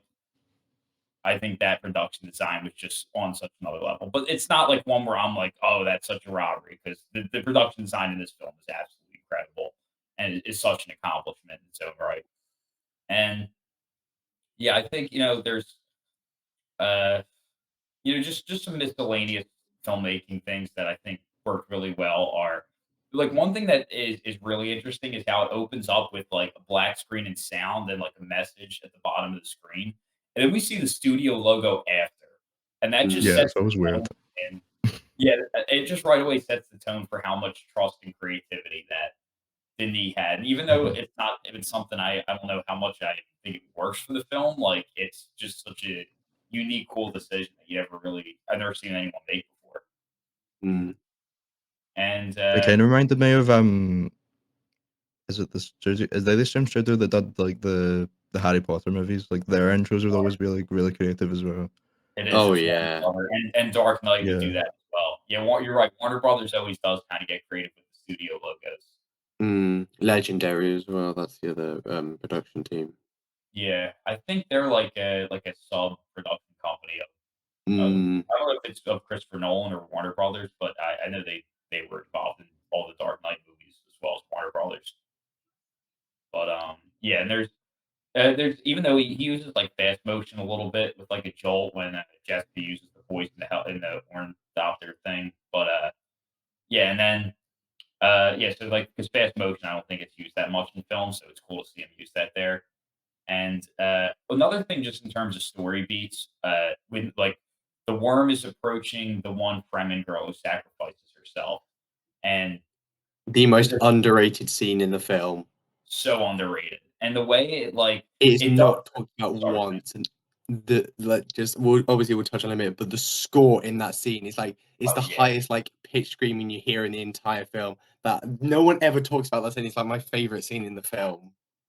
And it's so important because she's a Fremen sacrificing herself for Paul and Jessica, so she must really see them as important and as, like, see, like, big potential for them to do whatever it is that they're supposed to do or not do in the second film. But I I'm so think I excited love to see the sandworm stuff in the second film because you like, oh, as you yeah. see from that scene, she is about to jump on a sandworm, so it's Yeah. gonna be so cool. Yeah, it's and also, like, kinda just the misdirection of it, where it does the thing of, like it's like, you're curious, and then it's like, "Oh, now I get it." It's like, why is she setting off a thumper and, like, bringing the worm towards her? It makes like, at first, we're curious about it, and then we realize, like, it's all a decoy to get the sandworm to kinda crumble all of these, Harkonnen soldiers. So, yeah, I mean, there's so much, there's so much great filmmaking here. There's so much I could talk about just with the hand in the box scene, and that's something we could kind of break down. So maybe we'll get into that later. But do either of you have anything else about the filmmaking you want to add? Yeah, I've got bits. Just touching on that scene quickly that you were talking about when she sacrificed, when they stab her fine, just loads of water comes out instead of blood. I think that's absolutely Yeah, brilliant. This is so well done. But yeah, I had kind of quite a bit to say on the editing, honestly, because I think it's such an MVP of the film, and Joe Walker does such an incredible job.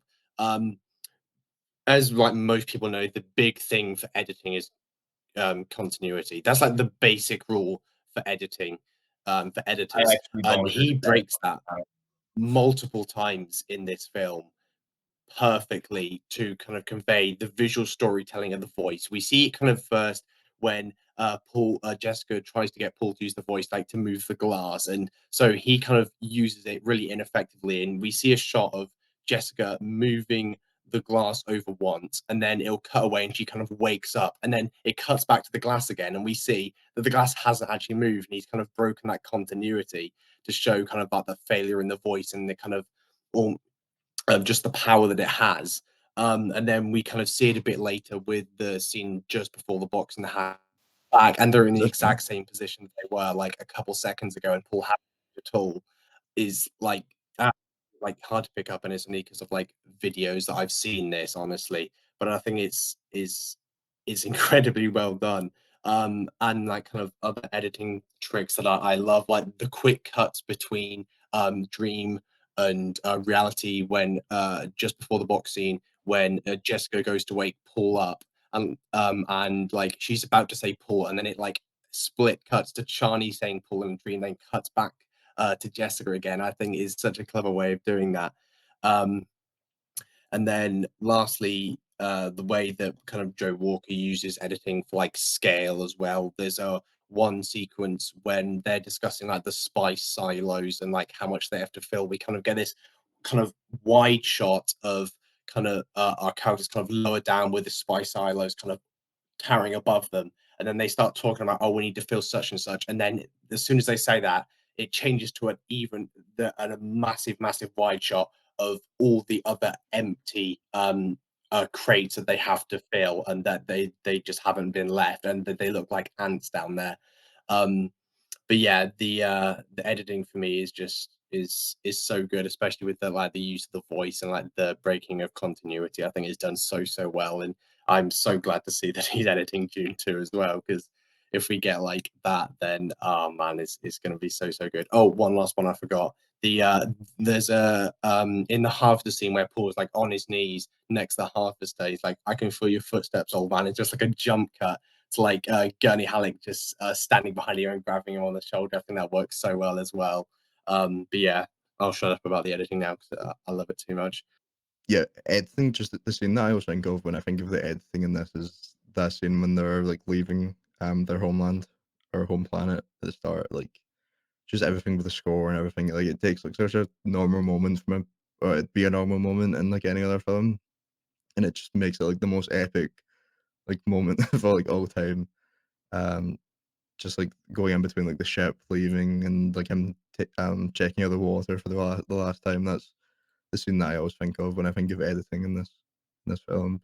So for me, a lot of the editing really is kind of tied in with what I think is arguably the most important aspect of the film, and that is the sound design and music, where this is the this is a true cinematic experience. And I think the thing that defines cinematic experience even more so than these big scale and images and great cinematography is sound. And I think the theater is so important more than anything for this immersive sound landscape. And Diddy is someone who absolutely understands that. And sound is hypnotic. We get to choose what we see. We don't choose what we hear, and it becomes hypnotic. Like different sounds will affect your mood and how you feel about certain things. And music is grouped in with that as well, of course. And this is you feel this sound, and when you watch this in the theater, like it literally like infiltrates your bloodstream with just how loud and powerful it is. And it's easily Denis' loudest film. And this sound is meant to be experienced in an atmospheric surround sound way. And it's part of why I just can't imagine watching this at home, because you hear different sounds from different speakers. And this film won best sound. I talked in our last episode about how how I believe that sound design and sound mix should be two separate awards. And I think sound is so important that, yes, it should be two separate awards. However, this still deserves to win both. It's absolutely the greatest achievement in sound design, with all the kind of innovative sounds they come up with to create this world, along with the sound mix and the way it plays through the speakers, through different speakers, different volumes. And the mix is just such an incredible atmospheric accomplishment. And I saw this in I rewatched in IMAX a couple weeks ago, and then I rewatched it again, but it was out of IMAX, so I had to see it in a regular theater. And it was taking me out of the movie, like, and breaking my focus. How like off the sound mix felt after seeing it in IMAX. Like it was just this. It changed the entire sound experience to such an insane degree. And so that's like, if I'm feeling this way seeing this when I'm still watching it in the theater. I can only imagine what it's like at home. I mean, Oscar, I know watched with headphones, which is probably a lot better. But everyone talks about like watching film, watching TV, all this stuff, and I think we overuse the word watch, and with cinema, we should talk more about not just watching a film, but experiencing a film. And when you go to the theater and see this, you're not watching a film or watching a story and getting the plot points together. You are going to this is a cinematic experience and a spectacle. And the music and the sound design is absolutely what drives all of that. With the first film, like I said, you appreciate this film more when you've seen Denis' other films and know that he's not always a wall to wall music guy. And his films can be a little quieter. And I love how he did choose to use wall to wall music here, and it just the constantness to the music and sound, which is constantly making you feel something and just captivating you and immersing you in this world and experience. That when you see it in a theater where your sounds are totally isolated, you can't hear someone cooking dinner in the room next to you or traffic outside or anything like that. It's just such an immersive way of watching a film. And you know this right from the very beginning, where like the sound is like a pulse, and we hear these loud, like industrial machines. Like every cut, the sound's changing in terms of the editing. And then it just the pulse in the machine just starts picking up, and you just see the stillness and intense stare on Zendaya's face, and the way the sound and the music just heightening that pretty much still image to have just such an intense effect. And the sound creates such intensity as well as immersing you in this world.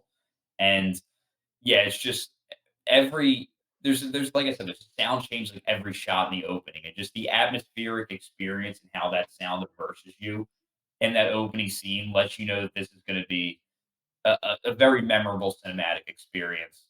And this is a film that does at times shoot coverage, which I'm normally pretty critical of like kind of just filming shots and then doing kind of patching together sometimes talking heads in the editing room. But I feel like you never really notice that it's coverage because the sound is so precise and the way the sound makes those edits flow so much nicer than the kind of just random cutting heavy approach that other blockbusters take really is a great accomplishment. And then also just the tension and release, the way the sound and it kind of just draws you into like this tense moment of focus and let the tension really build up, and then it just kind of calms down a little bit. And then like example that would be the scene with the seeker, where like there's music, he's listening, we get some exposition as like a moment before, and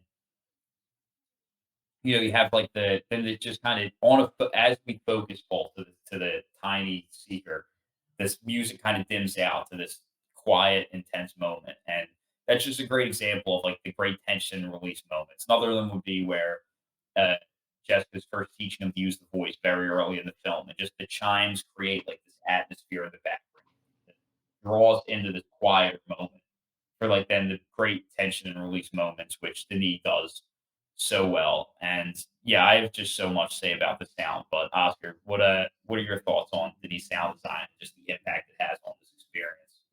Oh man, it is just night and day how unbelievable the sound design is in IMAX, and it's just like all the intricate details of how many things. This is just a really random thing, but there's like a scene near the start where the Baron's in like one like his pools, and he has like this like spine thing on the back of him, and it makes this really weird but really satisfying sound when he moves. And I don't know why, but it's just really nice to listen to. But my favorite kind of maybe use of the sound design is actually in the last act when Paul and Jessica are kind of walking through the desert, and we kind of see that they're kind of almost being stalked by this sandworm. And like in the background, like with headphones on, it's much more noticeable, but you can just hear the sounds of the sand vibrating every now and again. And that's obviously that's something I only picked up with watching with headphones, sorry. And it's even like as you get further on, you just get those like reoccurring uses of just every now and again from Charney in like a dream thing in the background.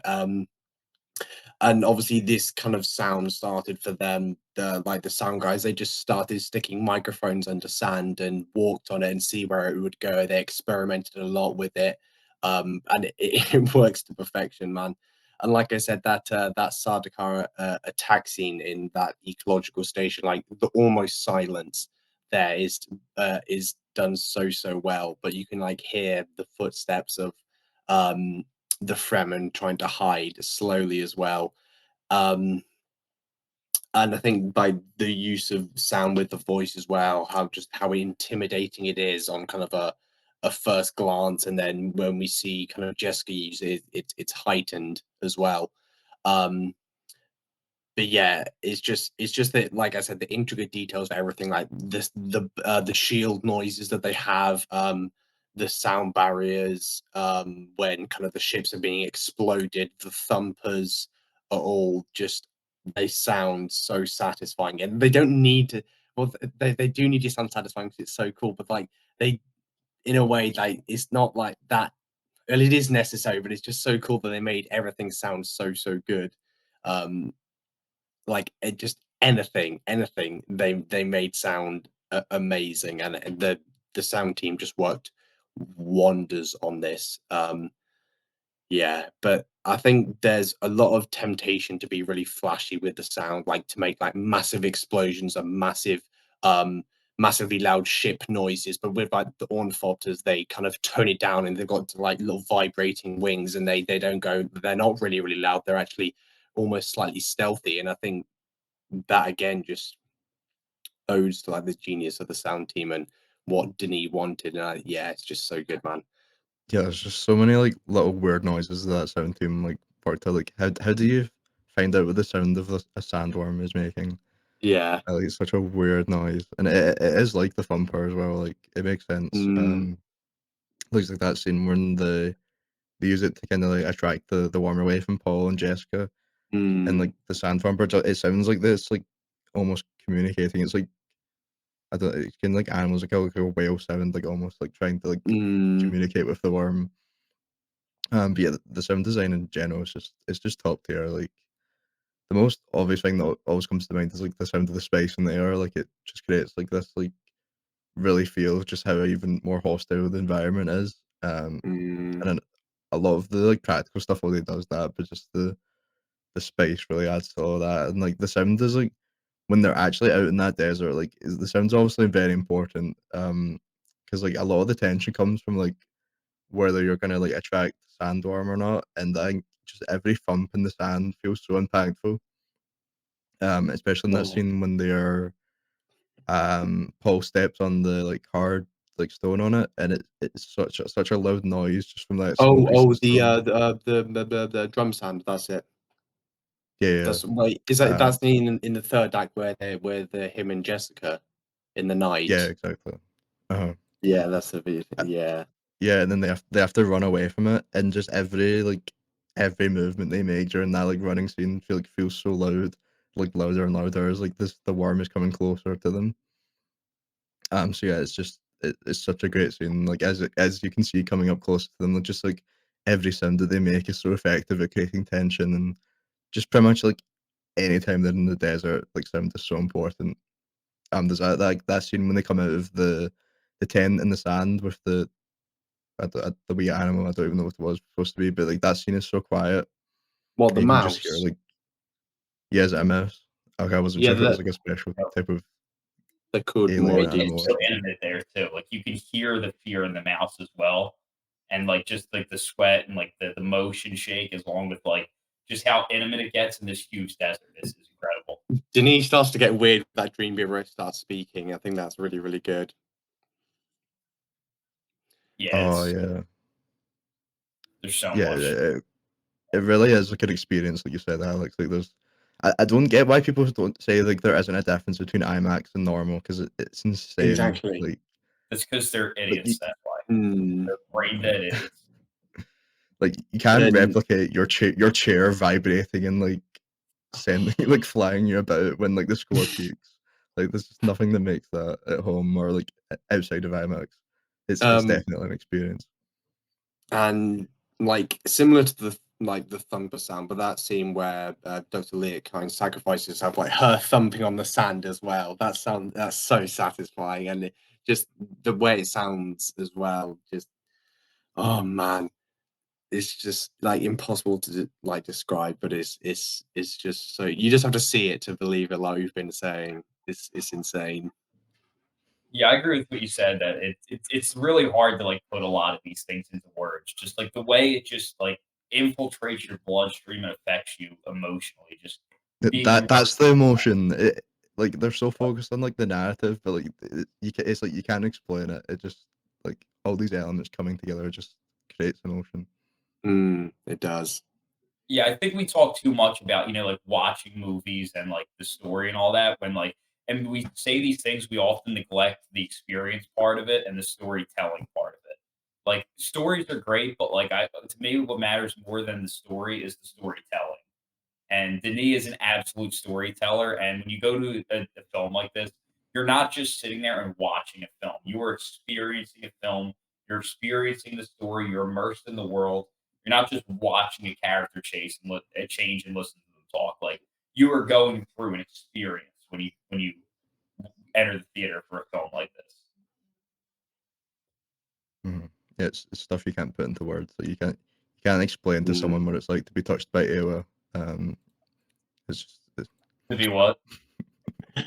uh, He's talking about Avatar. just What an idiot, Avatar. man. Okay, do you want to move on to the score now? It's Yeah. and it's Real quick, I do actually have something to add about the sound, and that's that, like we've talked about, like when you're immersed in this sound atmosphere and how it just like infects your bloodstream, all that, and you feel it's just so captivating and like really gets you to focus in on the film.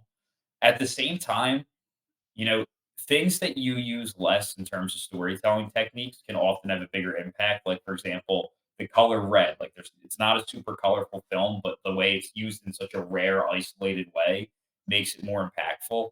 And like I said, Denis uses pretty much wall to wall music and sound here. And the way the quiet moments, because there's a lot less of them, have such a big impact. There's some people take the reverse approach of having quieter films and the music having more impact. I really rarely agree with that approach because I think music is so powerful, you don't need to limit it for it to have an impact. Whereas I think quiet can really is like can be very dull when it's overused, but can be super impactful when you use it in a more limited way. And that's really what Denis does here. Like we talked about the scene with the seeker. And, a lot of the scenes with the Fremen also are pretty quiet. Like when Javier Bardem comes and meets with Oscar Isaac, that's quieter. That whole like one-on-one fight at the end is pretty quiet with just no that final fight has no score use. And I think there's a great intensity to kind of the spaced out silence. Of course, the most impactful would be after like a very loud opening couple scenes with that opening with the Fremen and then that big arrival of the messenger are very like loud, great score scenes. And then after we have like quieter scene in Breakfast where he uses the voice, and then just the dead silence pretty early on. The first real silence we hear is that scene with the hand in the box. And just the way that is such intensity but then, like the roller coaster between loud and quiet, where that scene ends up becoming like one of the loudest and one of the most like lingering, like long shots to the quick cutting montage, and the sound grows, the music grows, everything grows to such a high volume, and just how dynamic it is in the range really creates such an incredible effect. And yeah, the seeker scene also has like these like the pulse danger score, which is at a lower volume compared to some of the other scores, and then just like these tense pauses of quiet in between like the pulse beats.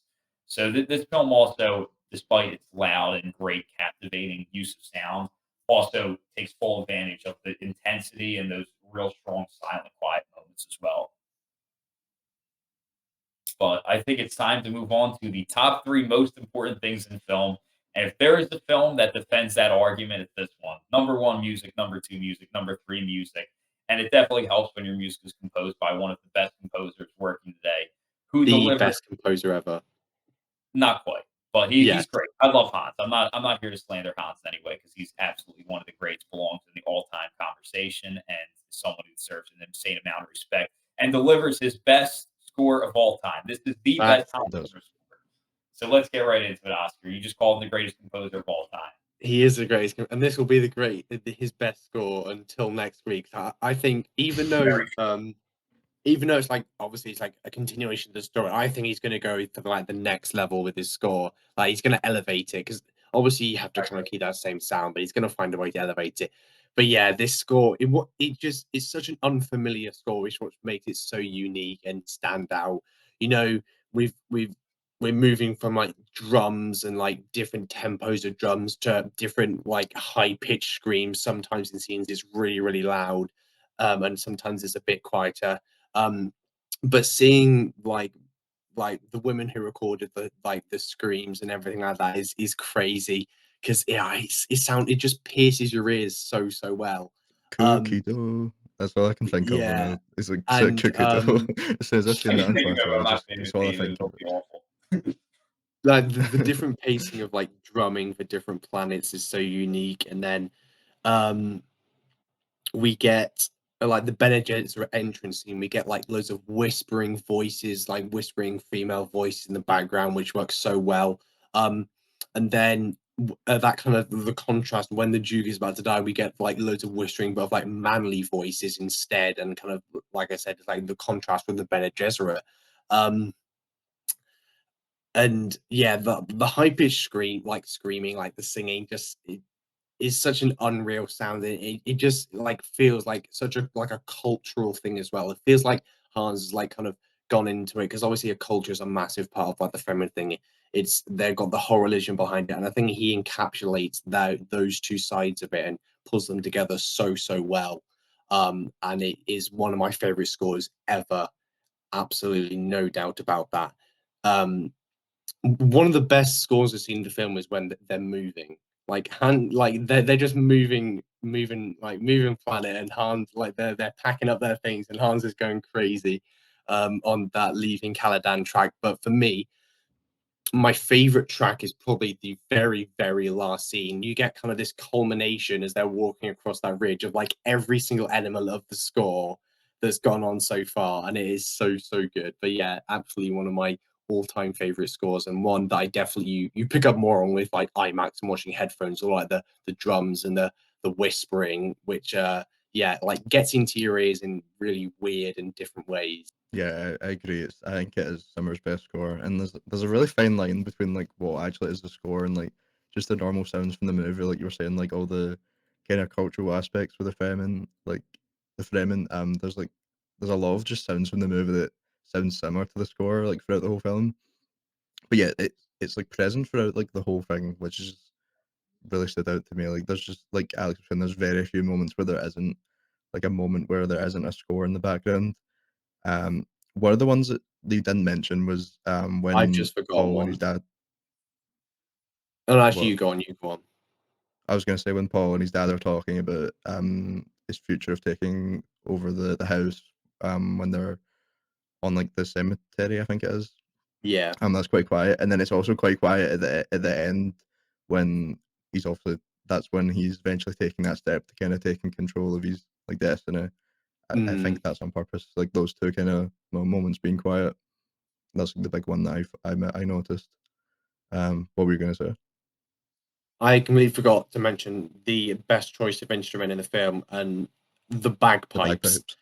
Yeah. So Oh, so good. The What's entrance your scene, score? like the way, like obviously they use it when they're like going on to Arrakis, and then they use it when the Harkonnens attack. And oh man, mhm. it's like I said, they It's just like find a way to like pierce something in your ear, and it's like such an out there choice of instrument.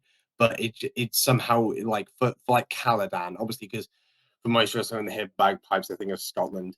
But like it just that like image just goes straight into my head. But it's such like an almost like a patriotic kind of symbol of music almost. And I think that thing is so clever. it's quite funny actually that I just connected that because I kept saying that Caladan looks like the Prometheus start. That actually is shot in Scotland as well. Yeah, it It's is. such a funny coincidence. But yeah, the bagpipes obviously like people are like, bagpipes would be used in like war like traditionally like sometimes. So I always think of that as kind of saying that them entering this like new planet is kind of telling us that it's quite a hostile environment and like they have to like kind of not really be trusting of like other people in that like new world. I always think of it as kind of like saying like that. I don't know if he meant it like that or just like a very unique kind of instrument. But yeah, all that he uses such like so many strange like noises and instruments in the score, but that is definitely the one that always stands out. And like you said, when it comes back in when Josh Brolin's like charging the ship, I mean it's the exact same spot like in that like landing pad area that the Mm. bagpipes come back in. So yeah, that is such a good moment with the score.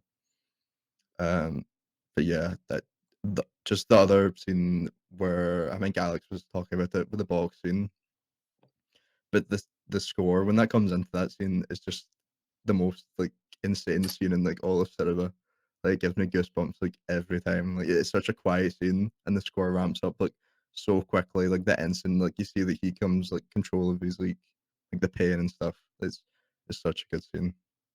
Yeah, it's such an incredible score from Hans, and we talked about how Denis really had been thinking about these images in his head since he was a kid, and it turns out Hans was also a huge fan of the book and also had his own kind of childhood vision of it, and he also never consumed any type of media in relation to Dune. Like, never watched the Lynch film, and I gotta say, like, briefly, kind of going on a bit of a tangent, that Lynch definitely hates all of the attention that this is called back to, like, the biggest failure of his career. Which I think many people have kind of forgotten about David Lynch's Dune, and I hate how now there's a lot of people who are going to know him who haven't seen Lynch's Well, filmography are going to know this. it's Exactly. getting released in cinemas now, isn't it? In the Yeah, it US. is. It is. I didn't. I am going to watch it eventually, and I'm sick that I kind of missed it in the theater because I do want to see it, but I'm not watching it until after I've seen Dune 2. So even if there's like a few things that it's accurate about, like, I don't want to know anything. Oh I yeah, want to yeah, learn from definitely. Dune 2. So that's why I wouldn't watch it. But yeah, I mean, I feel like most people have forgotten, and now like his legacy for many people, unfortunately, is going to be he's that guy who made the bad version of Dune, and now like everyone I'm gonna be kind of doing backflips in the cinema if like David Lynch makes a cameo and into or like Kill McLaughlin. Oh my god, maybe Queen he cameo. would never, I maybe beg. him. Oh my god, Queen cameo. It would be absolutely unreal. I don't think it would happen because I don't think Denis is going to take like a fan service approach like that. Like I feel like True. Denis that's Yeah. kind of create the immersion of the world and kind of remind you of Mm. that in like a movie again. So I don't think he'd do that. And Lynch apparently hasn't watched this one because he says Nah, he anything hasn't. and gives him PTSD. So, but Oh. back to the score. Yeah, I love, like we talked in our last episode. We covered the Zone of Interest, which is a film with almost no music, and it's that film is great for so many reasons, and that's that film needed to be and all of that. But when I'm getting like my personal preference, like build me the greatest movie ever, in my opinion, I am always going to choose wall to wall high volume music because I love that. That's what I like. Like most of my favorite films are films with high volume music, and I feel like it just drives so much energy. Like we keep talking about, you just the way it makes you feel something you can't explain in words. His music is just so powerful in that aspect that I like when filmmakers really use it to its fullest advantage, which they absolutely do here. And you look at any my biggest criticism, my easily my number one criticism about Marvel is the first time in cinematic history where the biggest movies put no care into the music and don't have memorable music. Like 1930s through the 50s, you had Hollywood epics, always had these big grand scores. Then, as we get into like the mid Hollywood era, I call it the 70s to the 90s, you have franchises like Star Wars and the Steven Spielberg films all put so much care into their music.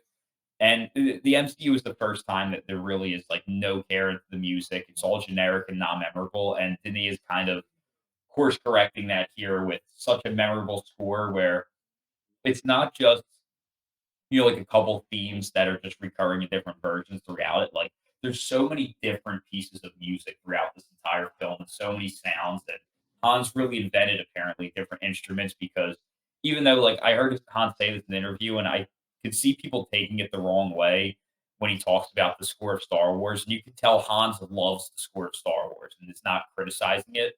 But he said that he always felt like because it's a foreign world, you shouldn't hear, traditional Earth instruments like orchestral, and you should hear it should sound otherworldly and like another culture's music.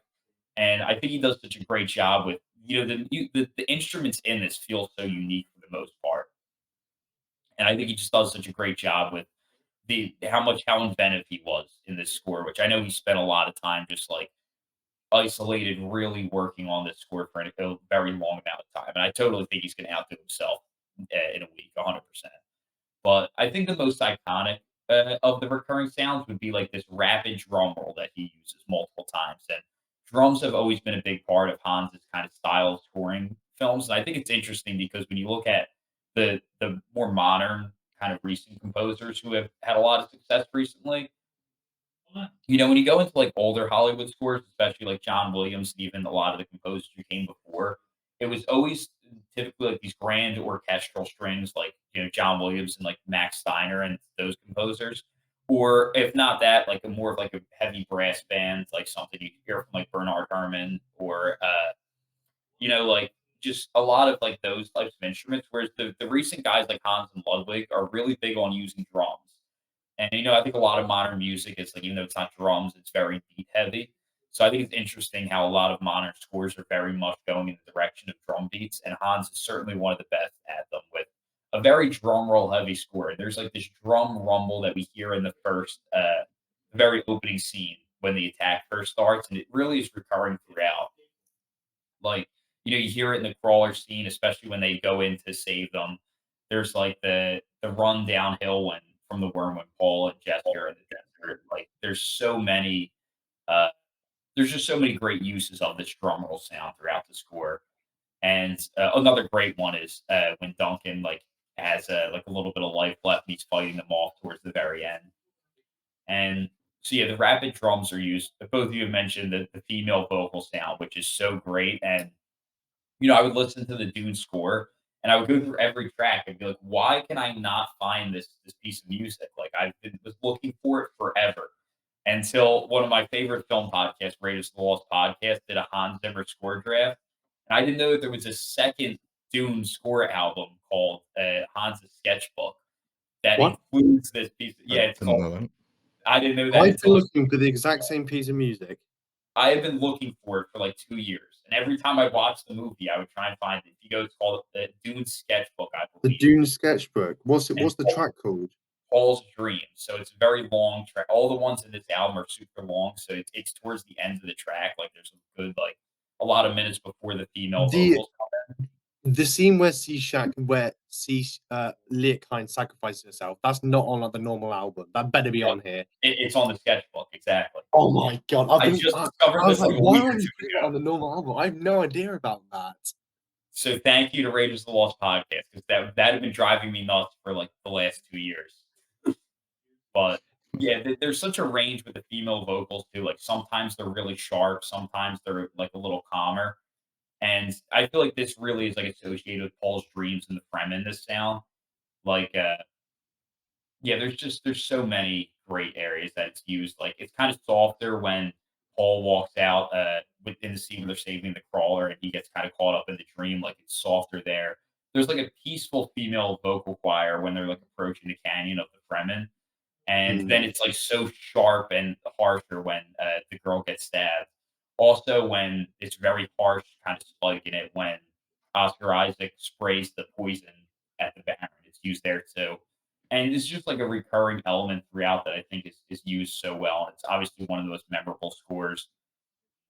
The bagpipes, of course, are great when like they first come out and the reveal of Arrakis, and then as it's kind of the music's used from their perspective, where as they continue to walk and they see the people, the bagpipes, which are like more triumphant, go away, and we just hear the drums, and then I think they come back in, and then of course the more iconic one, that battle charge during like the raid scene when they just kind of charge at the enemy, even though they know that they're very like outgunned. So that's of course such a great like triumphant moment. And also, of course, Oscar mentioned the best track of the film by far, which is Leaving Caledon, which I just listened to over and over again since I first saw this film in 2021. That is one of the greatest pieces of music in film history. It's so epic, it's so intense. It's literally just as perfect. And that's one I truly can't even put it into words. It's just so insanely perfect. I love the way Hans also infuses electric guitar into his score Mm. for this, and it's just so great. And then they reuse kind of a similar scores like when they're running to escape with the helicopter towards the end.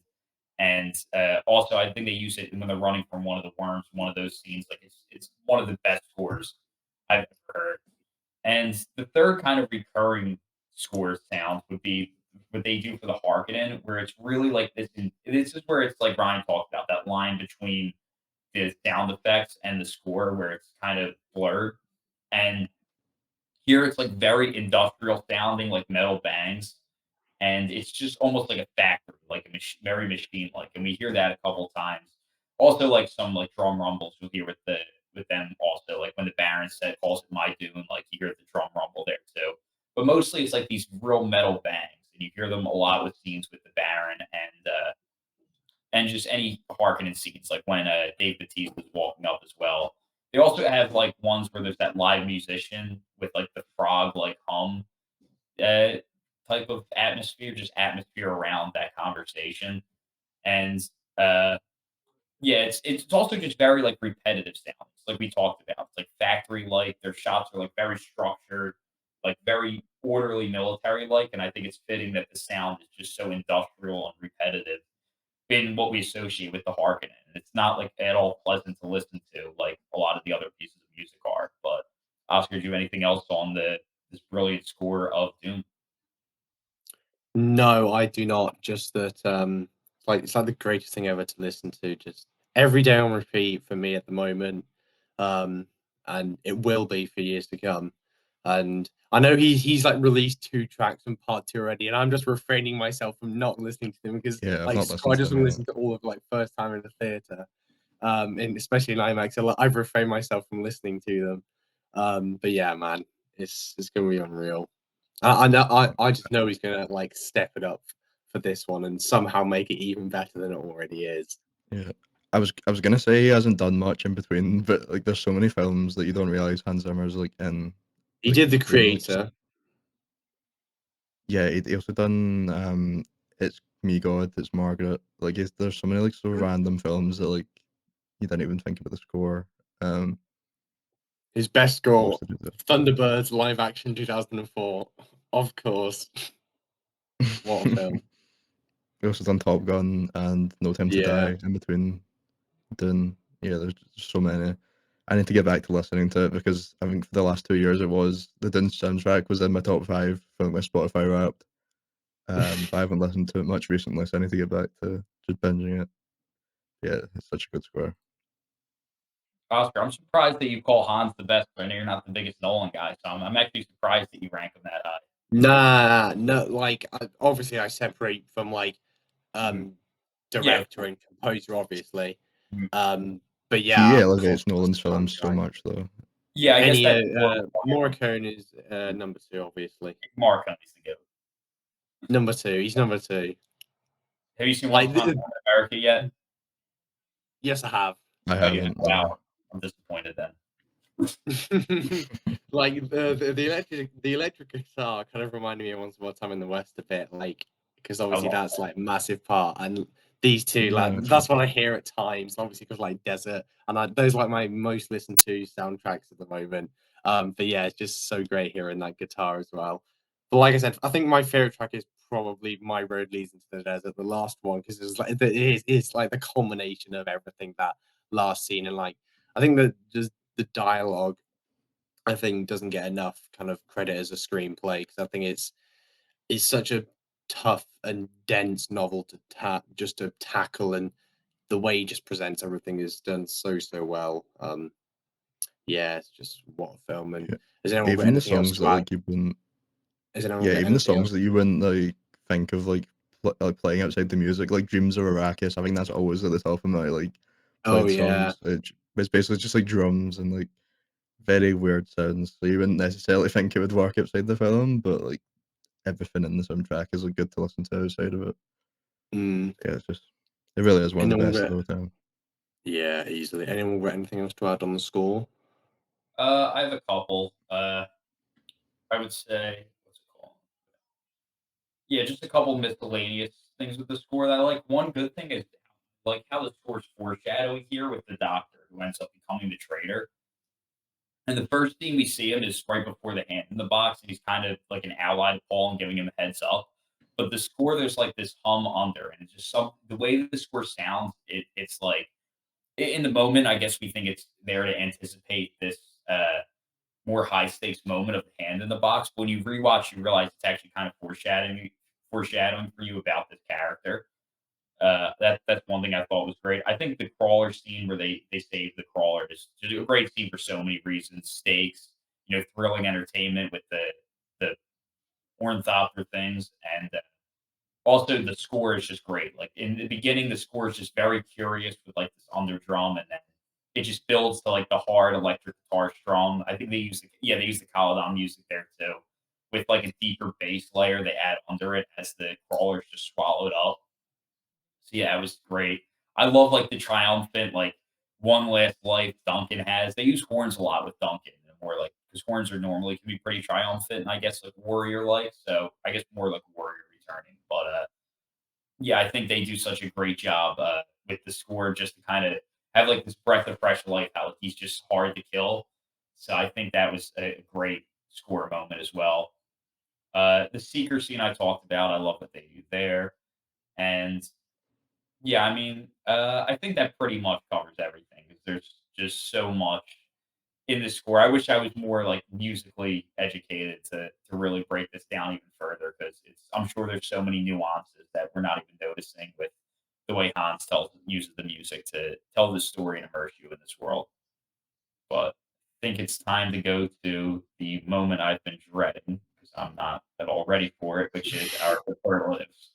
So since I'm not ready, why don't you start us off, Oscar? We originally will normally do for other films a favorite shot. We're not doing that for this film. It has to be top five because picking one shot, Ah, like it's like are we Sophie's gonna choice. do favorite moment or first or best shot first? Definitely best Can we do shot for favorite sure. moment first? Because I want a bit of time to think about shot. I'm the least ready for favorite moments, but okay.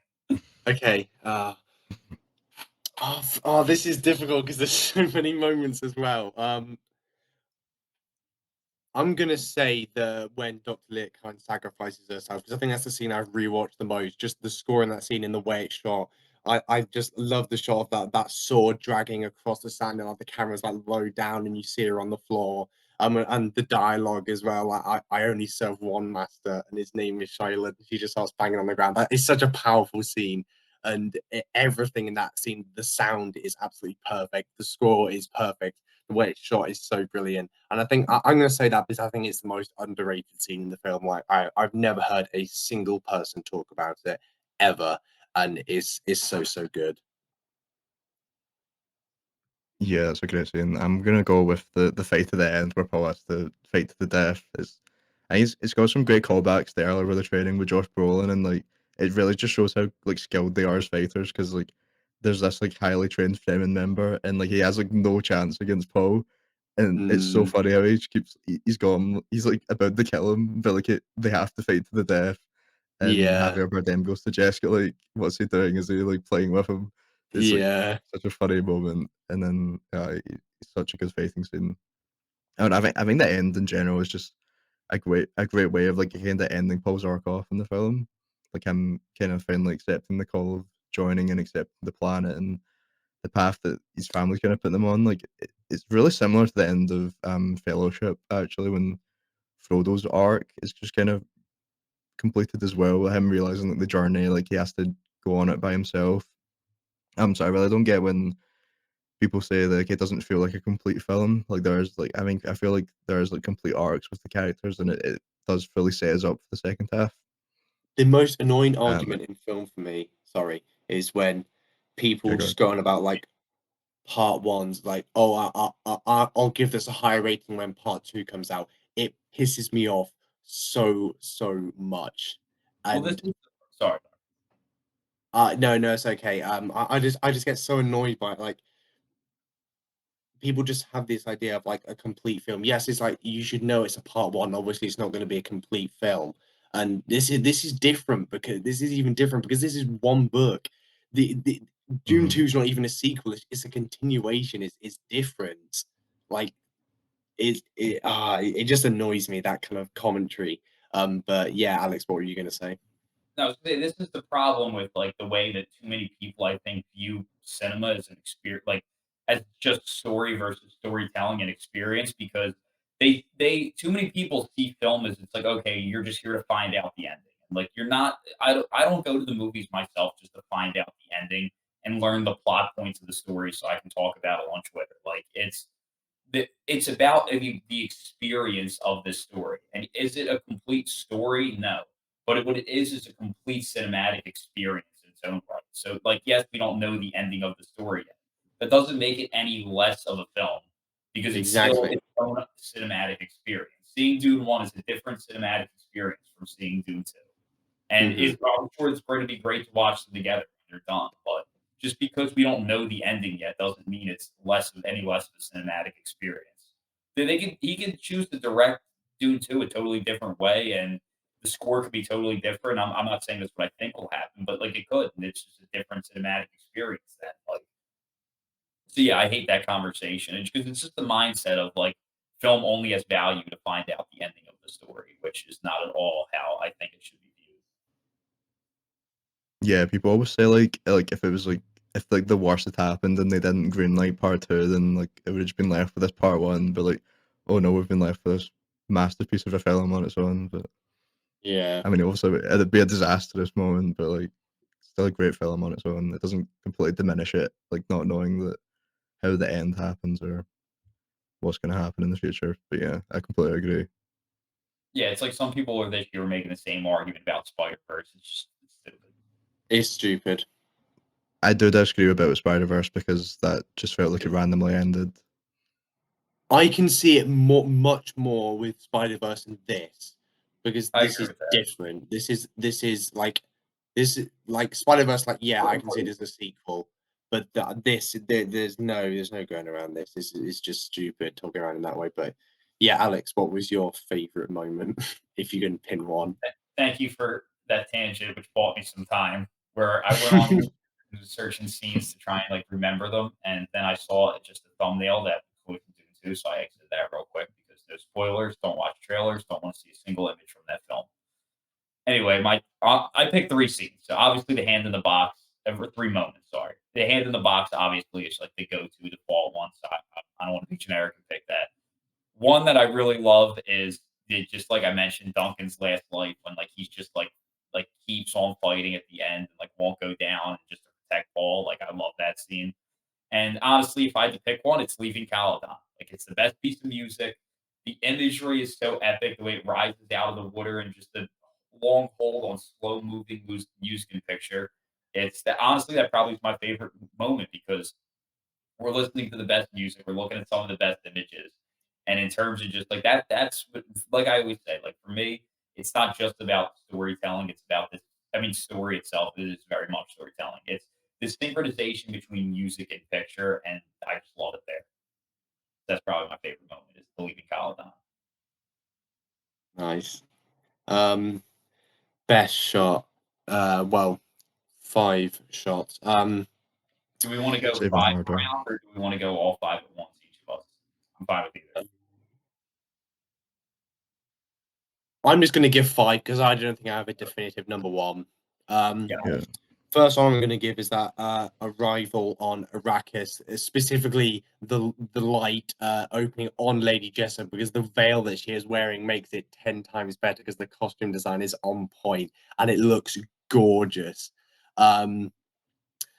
Next, I'm going to go for that scene with the Sardaukar attack on that ecological station, them dropping down because the negative space and the light contrast is so perfect.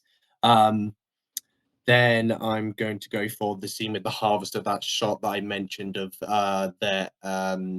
when it's at the bottom of that opening of the ship where they're like flying away from it and it's got Paul and Gurney is such a well composed shot. And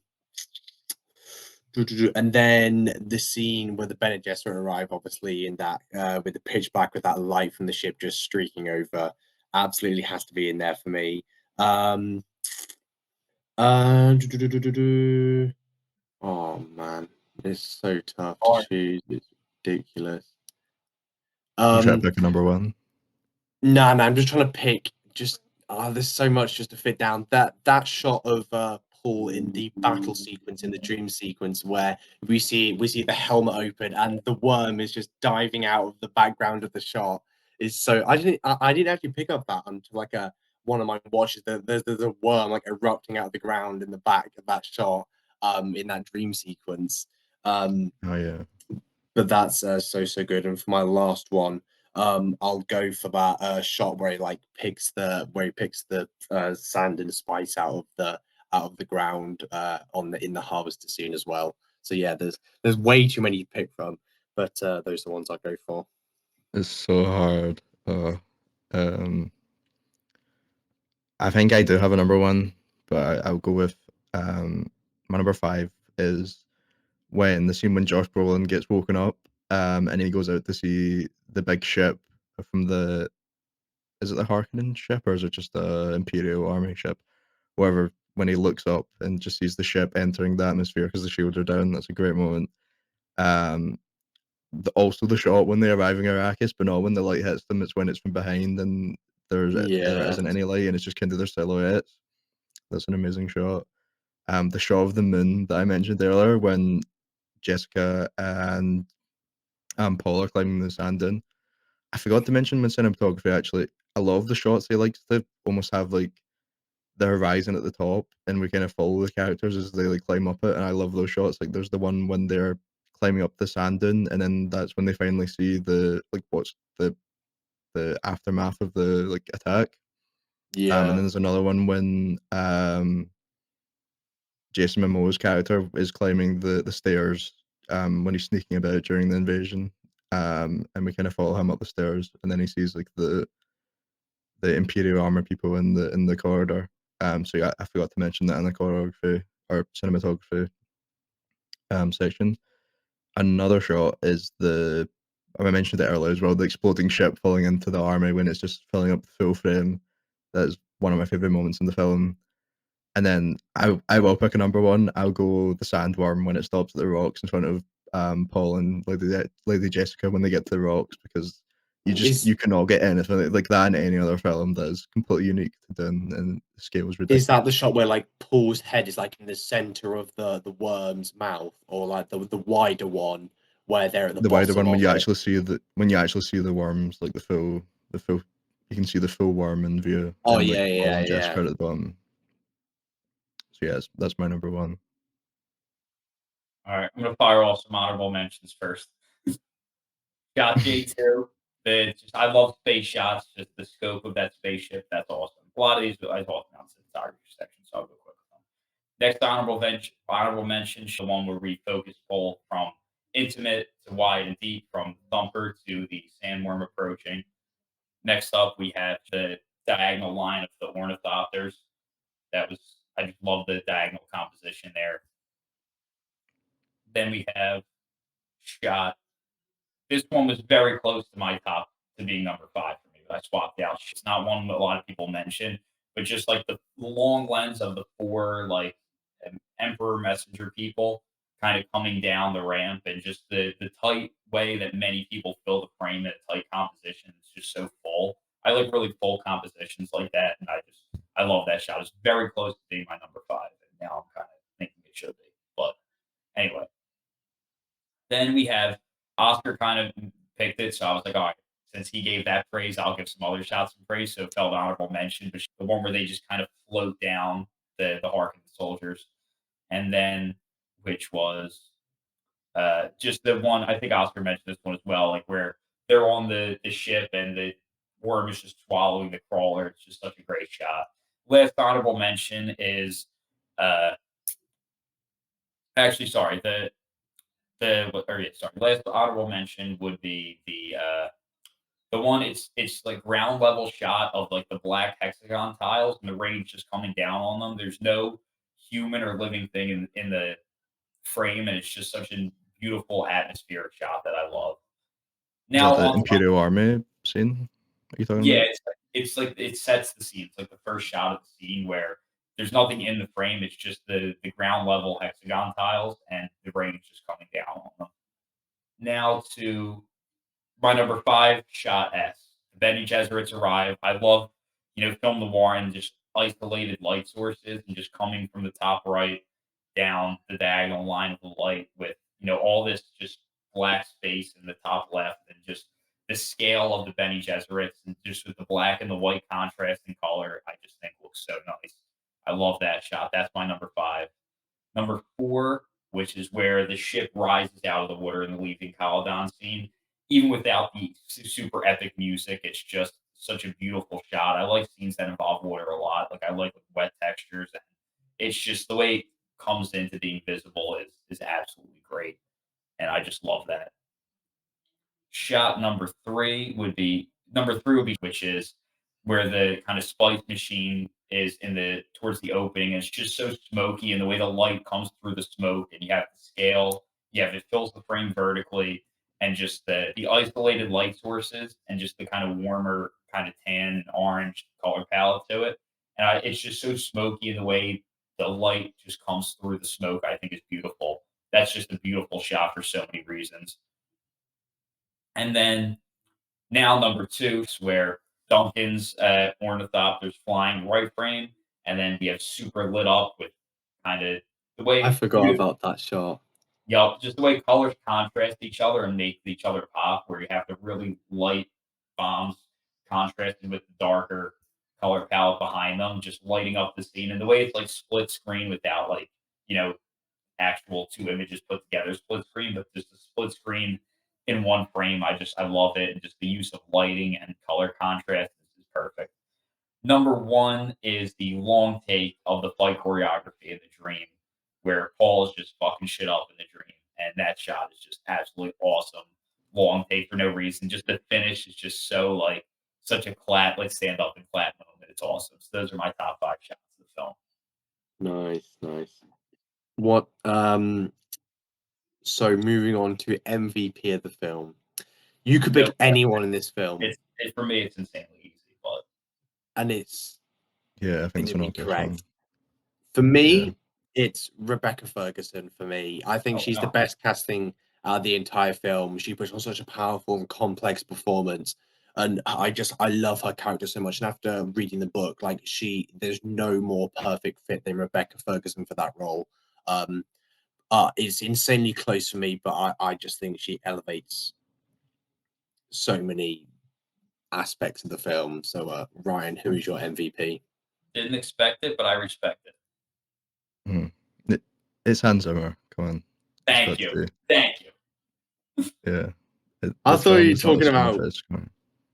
I thought we were talking about characters. I thought we were just going to just MVP the whole film. That's just MVP of it. Yeah, anything. Oh, I see. You can change yours if you want. I'd probably go Hans Zimmer, but if we're talking just about characters, like actors in the film, then Rebecca Ferguson for me. I'll go an outside pick for the characters, like just because of the amount of probably like horrible situations they get put in it. But I'll go with Skarsgård for sitting for 7 hours every time in that makeup. Oh yeah, 7 hours before they even makeup. get the shoot. Yeah, it's ridiculous. So I'll go him just to respect out of what he put into the film.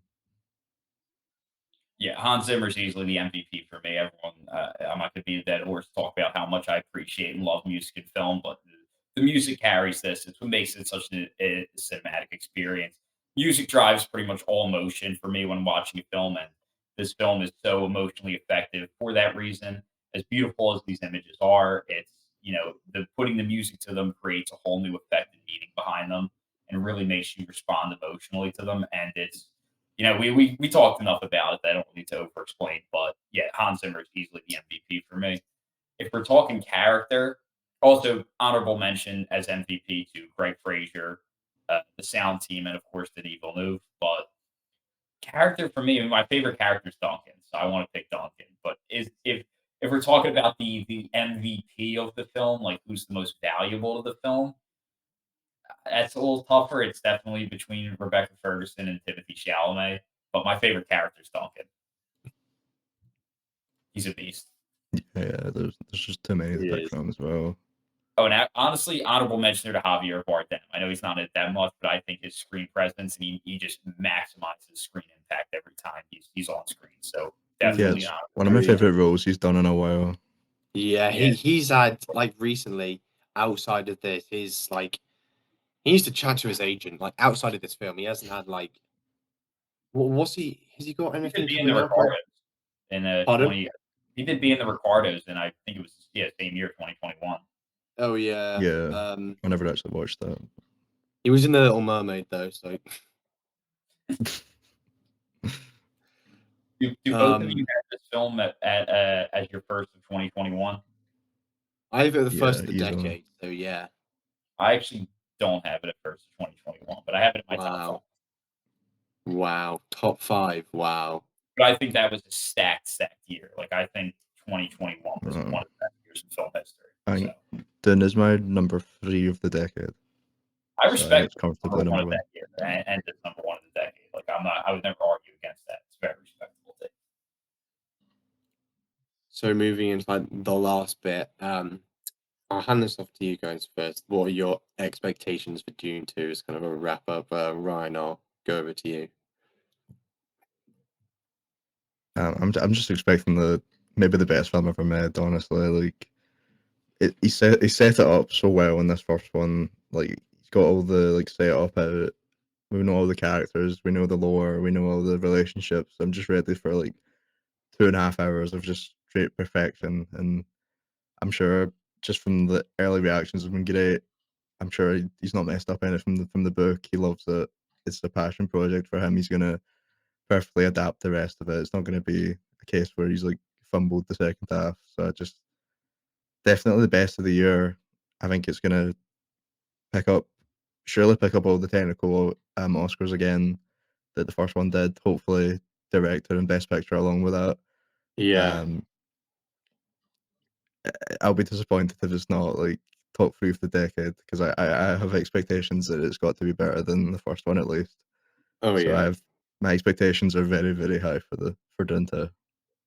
Alex? Yeah, Denis called part 1 the appetizer. So I'm expecting this to be way more action packed, way more epic, and there's a lot of exposition in this film, which actually is a slight factor in why I did pick a few films from 2021 over it. But it is a lot of setup for sure, and it's that he's just going to absolutely let loose in this next film. I think it is. I think it's as sure thing of a great film as any film we've seen in recent years. Like Denis is so passionate about this story and is waiting so long to tell it. I just cannot see a world where this disappoints in any way. And we need this to be successful. Like the top 10 box office films every year are flooded with IP movies. A lot of them just corporate assembly line films. And this has a chance to be the modern epic of the decade. I know, like I said, I don't think it's going to have the same appeal to families and kids, just because I think it's too dense and complex of subject matter. But I do think it could still have a massive positive effect on the future of cinema. And if this dominates the box office this year and wins as the number 1 most successful film of the year, then studios are really going to have to take a look at the films they're producing, and hopefully will then want to up their game onto this level and say, you can give a director creative freedom and free range and have a flawed character in a big scale film, and have big scale films that aren't overly simplified and do ask this audience questions and have deep ideas. That I think it would just be such a win for cinema in so many ways. And yeah, I just really hope that it's the success everyone's projecting it to be. And I think that honestly the pushback likely helped it because it might hurt its Oscar chances. With I don't think it will, but the fact that it's released very ahead of Oscar season. However, now it's going to own the year. Like there's no Barbenheimer for it to compete with. Like Yeah, Barbenheimer, Mickey 17, 2025 There's not now. even yeah. There's not even a big summer release really. No. that's insane. Like, I think it's really gonna own the year, and, like, I can't see this making more than Barbie made in 2023, so the fact that it doesn't have to compete with Barbie for the box office and doesn't have to compete with Oppenheimer for, like, the best picture really, 'cause Oppenheimer's pretty much a lot for best picture, to be honest. So the fact that it doesn't really have to compete with either of those films in terms of box office or awards, I think it's just gonna own the year and have such a big cultural impact. For sure. And I hope to see the theaters flooded and just create a real cinematic, memorable experience for everyone who uh, everyone who sees it. I think it does kind of break the norm. It's not like it's something we've ever seen before, but like with Marvel or like typically these big scale franchises, there's all these prediction videos and like people trying to figure out what it's going to be. Where obviously with this being an adaptation, it's more like the Lord of the Rings thing of like people know what is pretty much know what's coming, especially because Denis made it very clear he's staying loyal to the book, so you can't even question if he's going to take creative liberties. You know he's going to stay true to the source material. So in terms of my predictions, like I said, I think him and Gertie can be in conflict, and I think at the end Jessica's really not fond of his decision, and we see that foreshadowing of her with the blade. That's juxtaposed with the bloody blade scenes. So I wonder what role she's going to play, and if she maybe is like has some sort of villain arc as just a possible prediction. I Well, they also see the sorry, we see the Poe and um they return back to their homeland in the ship in one of his visions. So I'd maybe even like, does he have a villain arc? I don't know. yeah, I don't know. Doesn't I necessarily. question. Sorry, you're saying. I say there's just a lot of question marks about the arcs about all the characters. Like I don't really know what the intentions of them returning in back to the planet and stuff are. So yeah, I'm Yeah, just I trying to want. stay see as what happens. neutral as possible right now. Yeah, Yeah, but I'm not even looking at your camera in case you make a yeah, facial I expression. haven't watched a single one of Oxford's reactions for this segment. But yeah, I wonder if it's going to take more Lawrence of Arabia approach. Like, I really wonder how. I know it's an influence. I wonder how similar it's going to be to Lawrence of Arabia. I'm hoping not too similar because I kind of want to see something fresh. But I could see it going with that kind of approach. But yeah, like I said, like I was overwhelmed with the amount of notes I took, and like through the very end of the credits, I was still wrapping up notes. And it got to the end of the credits, and I still wasn't done taking notes, but I literally had to like grab everything, like just bolt out of the theater. And I literally was You like could have your trees of paper. walking down the aisle. What's up? You could Grab have your your tree trees worth of of paper. paper. Yep. They want um, trees. That's fake news. But yeah, I bolted out of the theater, and I heard like a little bit. And I'm like, oh shit! I started speeding up because I don't want to know anything. I haven't watched the trailer. I haven't watched shit. And yeah, so I'm very excited for this. Very, very excited. yeah. For me, obviously, I'm a bit different because I've read the book. I don't think I've ever been this excited for a film ever. Um, so for me, I obviously have the highest of expectations, but I'm kind of going in. I think he's like from because obviously I think he's going to make a few changes to the book. Honestly, just from like someone who's read the book and kind of seeing like a book to film adaptation and like how that's done. I think he will make a few changes, um, which I'm totally anticipating. Honestly, and for the better. Honestly, well, it's not that they're bad in the book, not at all. This is my favorite book. But I just think it'd be better for the film, honestly, in that way. Obviously, I'm not going to say what the things I think is going to change are, but I have the highest of expectations that it's just going to be this unbelievable spectacle of technical perfection, and also diving just even deeper into those themes of politics and religion and just humanity and this messiah figure. um but yeah, obviously I know what happens, but we will save that for our June 2 episode, which I'm sure we are all very excited about. Only 1 week away from when we are filming this. I can't contain my excitement at all. Yeah, same. I also now understand why the Star Wars prequels get so political because there's such an influence from Dune and seeing how like political society driven it is. I'm like, oh, now I get why he included so much politics in the prequels. Mm, Yeah, so thank you for tuning in. Like, subscribe, comment, all that shit. Let us know your favorite shot, your favorite moment, your favorite score from the film. We love to hear all of it and interact with you guys in the comments. So yeah, just like, subscribe, all that, and we'll be back next week talking about the entire filmography of the great director Denis Villeneuve. And after that, we'll follow it up with the one, the only highly anticipated Dune 2 episode. So subscribe, turn on the notification bell to stay tuned on when we're dropping all of that, and we'll be back.